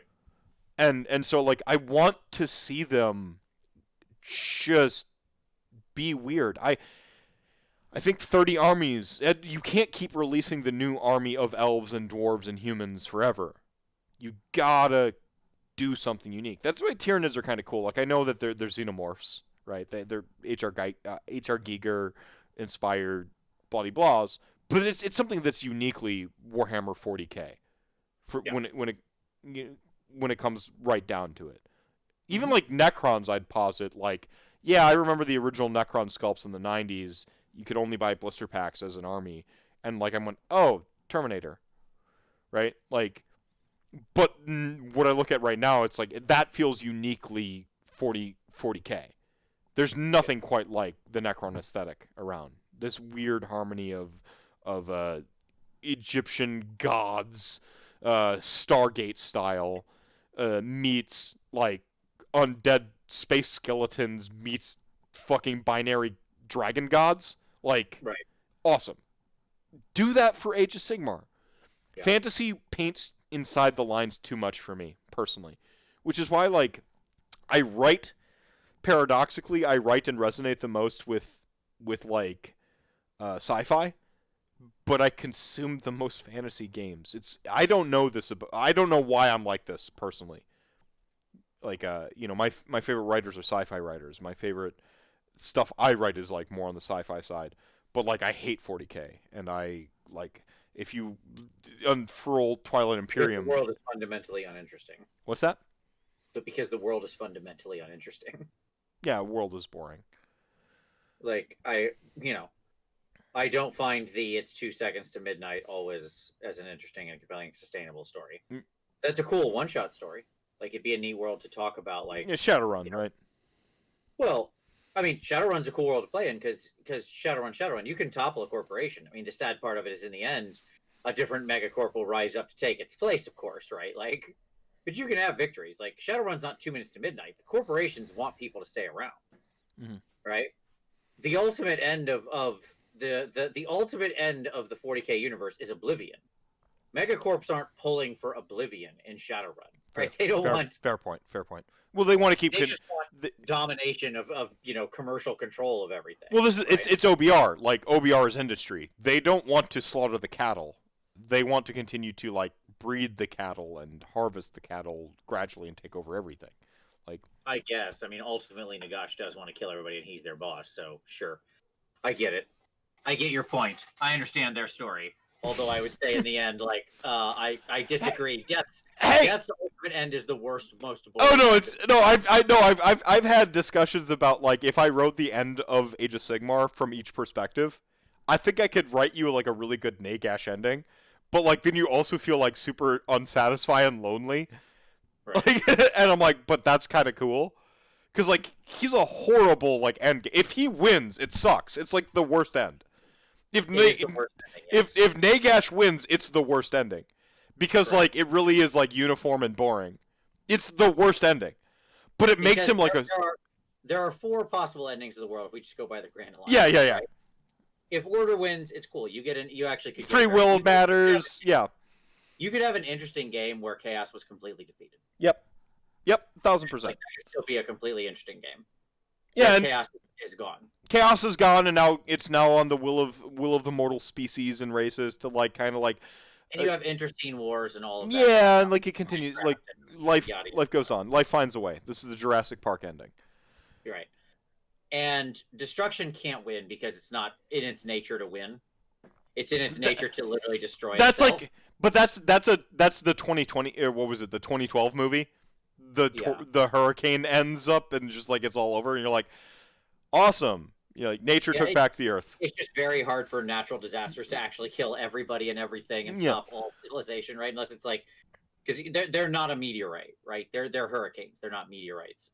That's basically well, the bad moon is, but no, I get what you're saying. Yeah. So like destruction just doesn't win in the end. If death wins, it's boring. It's the worst ending because it's then just like it is literally an infinity of everybody just standing still. Yep. That's it. And there's like one guy who's just one will. There's a single will left. Yeah. Yep. And if Chaos wins, it becomes a cosplay rave party, 24/7. Apparently, I wouldn't have expected that to be the case.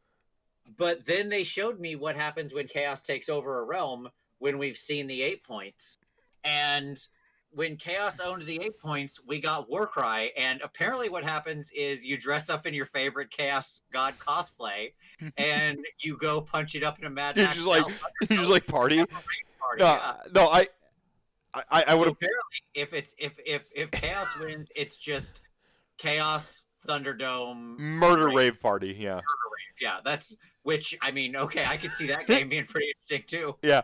No, I do think like this isn't a point against or for death. It's the Matrix. If death wins, it's the Matrix, right? Like, because inevitably, like Nagash realizes like he's got to keep harvesting bones and souls, and the only way he can is to have Neo and the One and the Matrix. Like Nagash's ultimate plan is just like the Matrix eventually. Like he conceded with OBR by giving them a modicum of free will. You know, like he blends the souls, and that's. Again, it's a horrible ending, but it's like it's a cool like modus operandi. Have free will until they don't. Yeah. Right. Like Nagash extends. Like he doesn't have time to think for all these people. Like that's a lot of work. He's a god, but he's got stuff to do. Right. He's still like he's quite powerful, but there's still limits. Right. So he gives people free will that he knows are going to act more or less in his accordance. But the day he decides to like be like, no, now you do this, they do that. Yeah. That's it. Like they snap into function like a robot, right? Yeah. Yeah. Yeah, It's the Matrix robot programming. Like yeah. it's. They have this sort of illusion. You know what it actually is? I'll tell you exactly what it is. You know the RoboCop remake? I didn't watch it. Yeah, so it's not good. Okay, Sad sad robot. robots. Yes, indeed. I love sad robots. Sure, sad robots are great. Um, so, anyways, the RoboCop remake was not a good movie. Very nice, but it actually explored the concepts of like free will for RoboCop in a really interesting way that the original movie didn't. Oh, okay. Where like there's this sort of interesting thing that's happening with Gary Oldman in the movie, and sort of here's what ends up happening. It's always Gary Oldman because he's a cool dude. Yeah, I guess as a human, he kind of sucks, but as an actor, he's just like great. The greatest actors ever are like blank slate template humans. Like, Sure, I know nothing about his personal life or in person. oh, like he sucks. Like he just like actually kind of sucks. But like Tom Cruise actively kind of sucks, but he's a Yeah, fantastic actor. sure. Like he's Anyways, top notch. Go on, go on, go on. there's a thing that happens in there where basically when they first make RoboCop, it's just like the guy's brain. It's just him. Like he's not a robot. Like it's just that dude in a cyborg body, right? Down and out. Yeah, sure. And then, but the problem is they're having It's trouble. Like, techno necromancy. Let's go. sure, they're having trouble kind of controlling him. And so what they realize they can do is they can like nest the programming and the control sort of in his subconscious. He thinks he has free will. They actually like explore this in a really kind of it's not a huge part of the movie. It's just like this little passing thing for like It's 10 cool minutes. though. It's cool though. But it's a fascinating take of like no, he believes he has free will. He's making conscious decisions. The trick is we're his subconscious. We're deciding what those decisions are, but he's unaware of it, right? So to his perception, he has complete free will. But we can tip the scales anytime we want, right? Like we can make him do or act or be whatever we want him to be, but it will seem to him, but it's invisible to him. Well, I mean, you can think about it as like he thinks he's doing all the stuff, and then like if you have like the controls, right, and then like now you're gonna remember that tragic death of your puppy, Yeah, exactly. Yes. and yes. you're like, and now suddenly in that situation where the puppy thing is going on, you're like, you act a certain in accordance with like your memories of who the construct of who you believe you are, right? Yep. Yeah, And yeah. go on, And go on. that's Nagash, right? He's Yes. ultimately in there. He's down in there just waiting. Like you're doing stuff, you're making decisions, but if he wants to, he just goes, "Nope, this Yeah. is what's going on." Again, I like villains. OBR. Super compelling villain. Super like I love him as a villain, but like it's the worst end of like Age of Sigmar. Worst end. Like the illusion of free will, and this is from a like zoom out from a moment like philosophically human, right? Like, Sure. like our we have our certain pre derelicts. Like we have our certain programming, the experiences we have, the things we go through, our brain chemistry, like how much does free will truly exist, right? Like this is a fundamental question that philosophers have asked forever. How much of that do we really have? And I find that utterly fascinating, personally. Sure. You like, I don't have an answer. I have a thought that free will is largely an illusion because I think you're gonna act on stimulus and response mostly based on your history and your genetic stuff that is just put together, which is why Sure. I think like Ossiarch Bone Reapers are pretty awesome because he's like literally blending your memories and your souls and your body, and it's so cool. But on the other hand, the fact that we can roll snake eyes or boxcars and just do something that is outside of all that programming is what makes being a human kind of like magical to me in the way that like Sagan had a poetic way of saying like we're all stardust. Like Sure. like I think there's a magic to reality that of all of the combinations of genetics and all of the time lapse expanse of existence, you, my friend Vince, exist right now at the same period in time that I exist, and that's Sure. pretty magical to me. Like, It's Dr. Manhattan's speech on Mars. yeah, Like that's what you just that's the argument you just put out there, right? Well, Yes, that like the million things that had to happen to lead to you at this moment, and all the, not just the decisions you made in your life, but all the million things before it. And it's a miracle that you exist here in this moment with me. yeah. And there's a thousand miracles you see before you every day, right? The magic of this is that is existence. Yeah, it's what ultimately ends up changing Doctor Manhattan's mind and gets him involved in the situation. In the right? plot, yeah. Yeah. Yeah. Sure. I mean, I don't. Ultimately, it's Maybe that's way too deep for like a no, fucking. it's fine. I mean, I tend to probably agree with probably like Sam Harris's take on free will, and which I think is in a strain of philosophy that I tend to agree with. That there's no such thing, but it also doesn't really matter. Like it's fairly irrelevant because yes, that doesn't exist, but it does in the same RoboCop way. It's not accessible in a way that actually matters. So to you there you have it, but you don't. But it's irrelevantly different. Mhm. Like it does not it the fact that it isn't there is pretty irrelevant. The fact that you believe you have it is all that is Well, actually the relevant. illusion of free will, right? Like this comes back Yeah. to like player agency in in video games and Warhammer and all that stuff. Like we want to believe that our decisions matter in the game. Yeah, no, absolutely. I mean, I think when you this is why I want to do the NPE survey a lot. By the way, I don't have much more time. I need to go here soon, so we'll Yeah, need yeah, to yeah. close this up. But one of the reasons that I want to do an NPE survey is because I really want to dive into how people feel about this. Because I want to know, is it truly, you and I have talked a lot about the idea of player agency. People throw around the words like interactivity a lot, stuff like that, right? And my question is, how much is it that stuff? And how much is it just like raw certain things people don't like? Yeah. Okay. Like it's because super high defense, for example. Well, there's still plenty of agency there. I can choose to fight that unit or not. I can choose to list build to take the right kind of units in All most the armies that mortal might. wounds in Rent 2 I can have, right? Yeah, exactly, right. Like most armies can make some kind of choices like that. Now, admittedly, not everybody, and that's always a challenge when you get to sort of extreme versions of armies, is that not all armies have an infinite Or versatility to be all able the to handle and tools. so on and Yeah. so forth. Yeah, exactly. Um, but like, you know, so I can choose to fight the thing or not. I can choose to list build around that thing or not. When I'm rolling against it, they can still fail rolls, right? Like stuff is still happening in the game, right? That is theoretically interactive. Like we haven't ticked any of those boxes of agency or interactivity, and yet I think that's in my mind probably still NPE, but I'm not sure it is, right? Like, is that just my bias, or do people agree with that? I mean, I'm trying to aggregate bias Yeah. effectively in a way here, right? Yeah.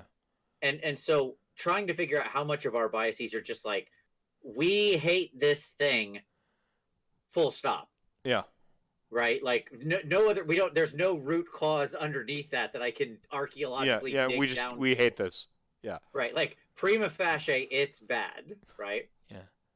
Or is it we hate this thing if it does these other things, like Because remove yeah. these things? And honestly, I don't know, and I think it's a tough line to walk. Some things are so clearly over the line, right? Like original recipe Slaanesh, right? To It was so clearly over the line. It was just easy to identify. It was ticking all the boxes, no matter how you cut it, right? mhm. So it was just like, yeah, obviously, Well, original Fleshy to Quartz was like that first, like way out of bounds for me moment, yeah, personally. sure. Like it Oh, was just so like if I charge you and get the drop on you and play smart, I. you kill me and lose nothing. Anyway, yeah. If you charge me, you kill me and lose nothing. If Like, if great. I magically get the drop on you and charge you and kill you, you still get the return investment on your piece. You still get to kill me and then probably activate again, pile in another 3 inches, and kill something 6 inches away. Like Like, what is happening? yeah, What is no, going on in this that game? was for me. Like I felt numb to Slaanesh, how out of bounds Slaanesh was, because for me, like we talk about like Skaven. Skaven's like great offense was that it got to do all of the stuff in the same It was too list. cheap. Yeah, it was like the easiest fix because it was all points based. Yeah, but like Flesh Eater Course was like doing something fundamentally to the game that like went against everything I believed in decision making. Right. Like because like I'm like Yeah. I can outplay a bad player, right? Like I can. Like Oh, even if you're on they live in a golden parachute. Like there is no like catching them. yeah You cut the strings on their first golden parachute, they've got like 4 more ready to yeah go. yeah that was for me that was like this huge like I had to rethink everything I believed about the game at that moment because I'm like I can't even outplay bad players. Bad players beat me now. Like Yeah, that sure. that moment, like Because when it was truly just like it doesn't matter what you do, I can always do my thing and my thing will always win. mhm. Yeah. Which I don't think Slaanesh had. They were more out of bounds as an army in terms of like the aggregate and the numbers and everything going on. But like that feeling of like it doesn't matter what I do was at its fever pitch with that first Flesh Eater Courts release, where I'm like, Yeah, yeah. I literally just outplayed you on the table, and fuck, you know, like, Right. Right. um, no, but going back to sort of this wrapping up here, um, you talk about like the sort of cognitive bias and where is that NPE. I'm utterly fascinated by this because I think we need to define it. Like I don't think we have a good definition yet. Um, Sure. and the thing that kind of broke my brain was your research on dominate in Dungeons Yeah, and yeah, Dragons. yeah, yeah. It utterly broke my brain because like player agency was the thing I held most sacrosanct in as a GM is always have your players be present and have agency over their characters. I will never dominate your character. I will never do the thing where I overtake your agency as a GM. Sure. Right. Um, Yep. that's why I always lean towards like confusion and Tasha's serious laughter because like whilst it robs you of agency, I don't control your agency. And so for me, like dominate felt like the most out of bounds spell in the whole game. Of Yeah, and what ended up happening when I, surveyed this was obviously a small survey, but it was everybody in sort of a fairly large group of people I played with. So this is about 10 people who were putting it together. And when I surveyed them, what I actually found is that like the lowest rated things, the things people hated the most, that had the most NP, were the things you're talking about, right? So Tasha's. stun, well, like stun and toss, things that would just take you out. So your action becomes No. nothing, right? Those No. rated like on this XY axis, those were way down here. Least fun, least want to see it, right? You're stunned, you're paralyzed, you're Yep, yep, exactly. Where I take no action. Confusion was like actually kind of in the middle. I like confusion. I think confusion's great because it's Because rando. confusion, there was still like, oh, it could be interesting. I could act normally. I could attack my friends, but then there's some small chance I do nothing. So it's kind of in the middle. Dominate was like way up here. It was like super powerful and certainly robbing of like it was like because we were kind of rating it on this power versus how much we want to see it axis, right? And so stun was like we hate to see it and it's very very powerful. And then you kind of go backwards from there as depending on what you're removing from the player, right? Mm-hmm. Movement. You can't move, but you can still like talk. Right, it's like somewhere over here on the x-axis as opposed to stun, which is way over here, whatever, right? Yeah. Yeah. But like dominate was just all the way up in the corner. It was fives in both, right? Like people loved it because in the end, man, is it fun to kind of punch your friends sometimes? Like that's pretty fun. It's super fun to just turn around and go, oh, you're in for it now. I've wanted to know what would happen if I punch your character for like 10 levels. And now we're going to find out, buddy. Yeah. Bam! You've been bragging about your AC this whole time, bud. Like, let's go. Right? Like, yeah, exactly. Yeah. So I think there's just, like, it feels like you're still doing, because you're still taking actions. And, it's funny because, obviously there's still like a character level to it. Like I've had certain characters who I just would never want to be dominated with and took steps to avoid that, like very hardcore. Like we had a barbarian in one of our parties where like his whole thing is like he can mechanically one shot anybody in the whole party. I don't mean that. I was never out of like fear of killing another player because I don't care. I'll turn around and whack another player unconscious. Like it's very hard to die immediately. That doesn't matter. That never bothered me. I just mean like narratively, the character would find the idea of someone else controlling their brain offensive. Not Vince the player, right? Like I played this guy who was I played this guy named Dreadlord Vol. And Dreadlord Vol was a Zentarum, and he was obviously like a Dreadlord, so one of the 5 Dreadlords over the Zentarum. And like Dreadlord Vol had layers and layers of protections to make sure that like people could never control him or what he was doing. It was right? like central to his character. to his makeup. He is singular in purpose and function and will, right? And nothing will break that for him. He is the RoboCop, like, my agency, my oneness. Like, this is central. This is sacrosanct. Right. But I've had other characters like in our recent game when we went to 20, which was an all wizard game. I was playing like a fairly all wizards, all humans, and it was amazing. But like, because it was set in an alternate version of 1890s Earth, so or you were talking about this, yeah. Yeah, 1870. It was 1880 by the end of the game. And the GM was like super thorough and a good man. He was incredibly thorough. Yes. Super thorough with the time. It was an amazing game. I cannot begin to. It would obviously I can't wrap up 20 levels of a game, but yes, the simplest way I could say it is that it was that game was the answer to the question: what would happen if magic was gas powered? That's it. There you go. Awesome. Cool. Good to have a premise like that. Sure. Good premise. True. Absolutely. Very simple question. Horrible answer. It turns out. But my character was like a melee bruiser. Okay, so like I was a transmuter and I was the melee fighter. Most of the time I fought unarmed and stuff like that. Like lots of different ways, lots of different methods, different things I would do to be good at fighting. And as I was still a pure wizard, although I had one level of fighter at level 11. So I was a 19 wizard, 1 fighter. You gotta pick up those 2 feats, buddy. No, just level 11. So that was it. And it was just enough to get like I wanted to be able to wield swords and stuff like that. Merry Christmas, my dude, Fluke Skywalker. Merry Christmas to you. Hey, there you go. Merry Christmas to you. Merry Christmas to everybody there.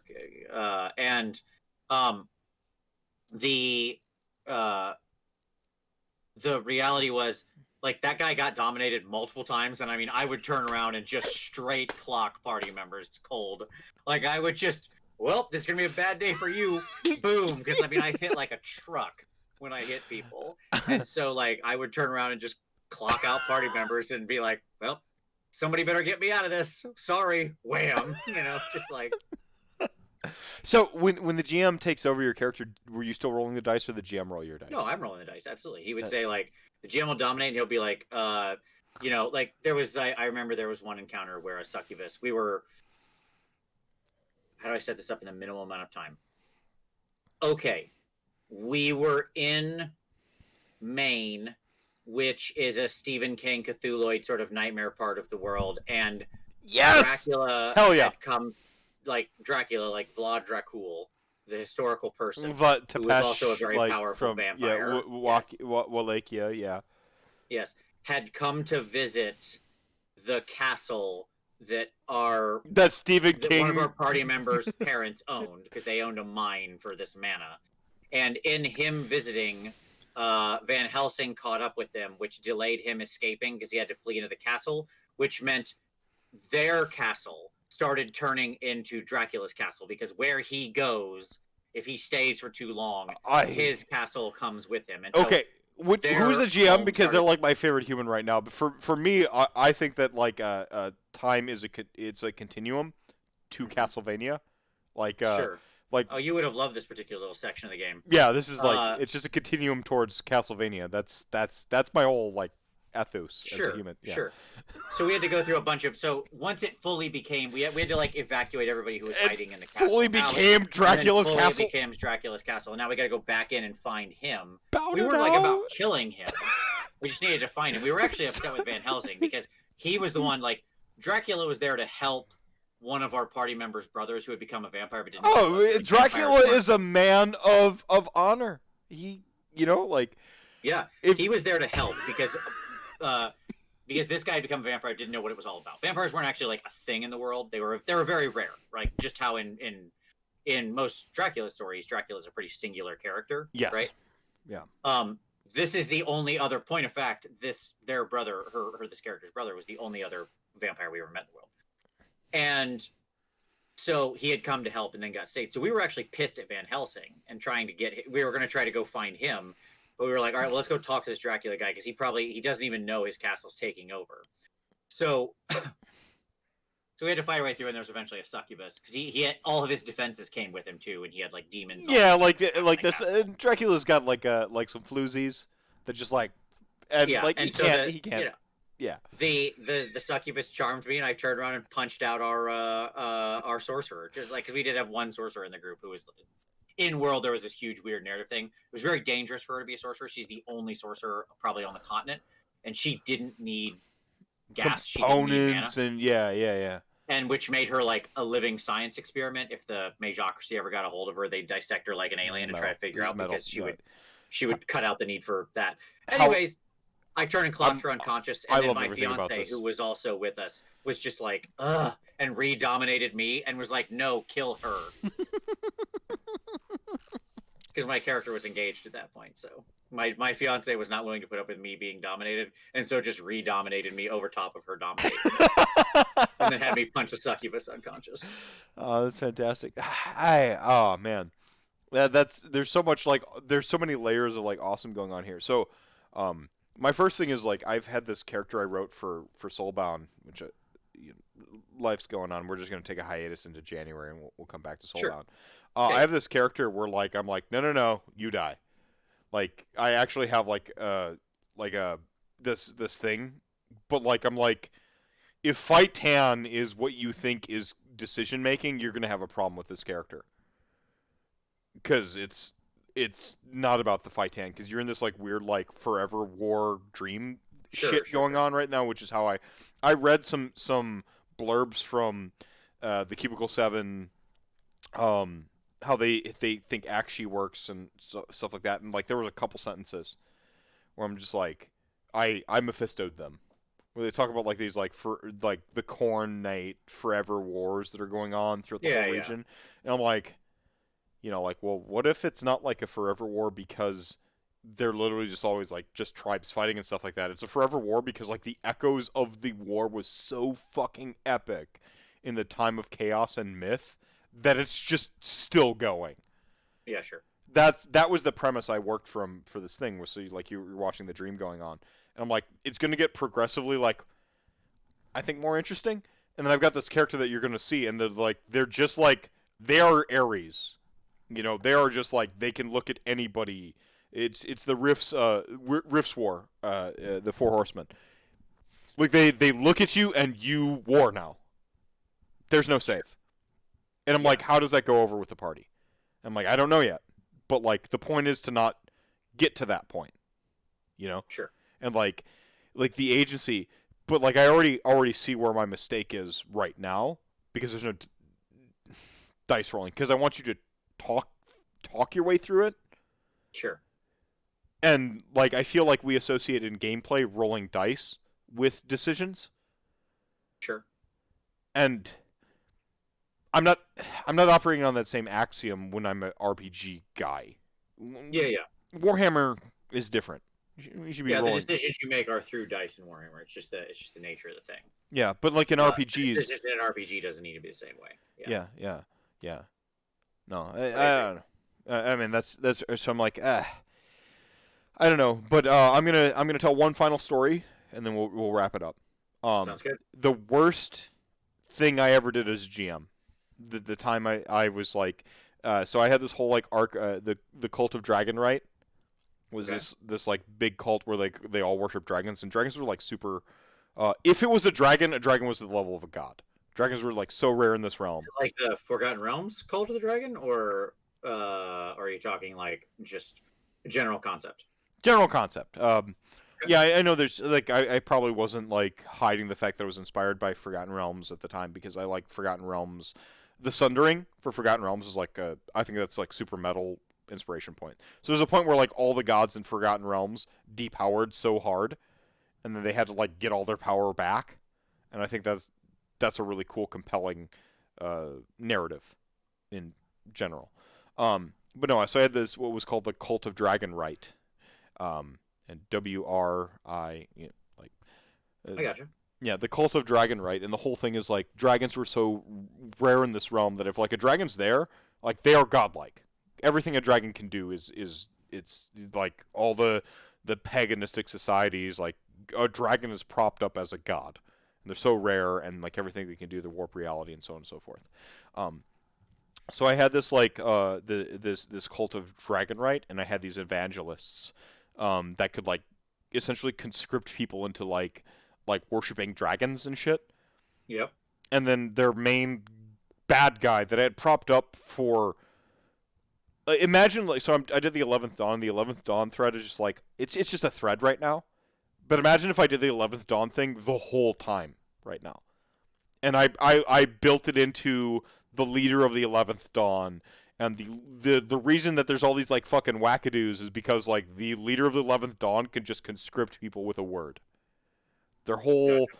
their whole thing is that they can just get you to become part of the cult with a word.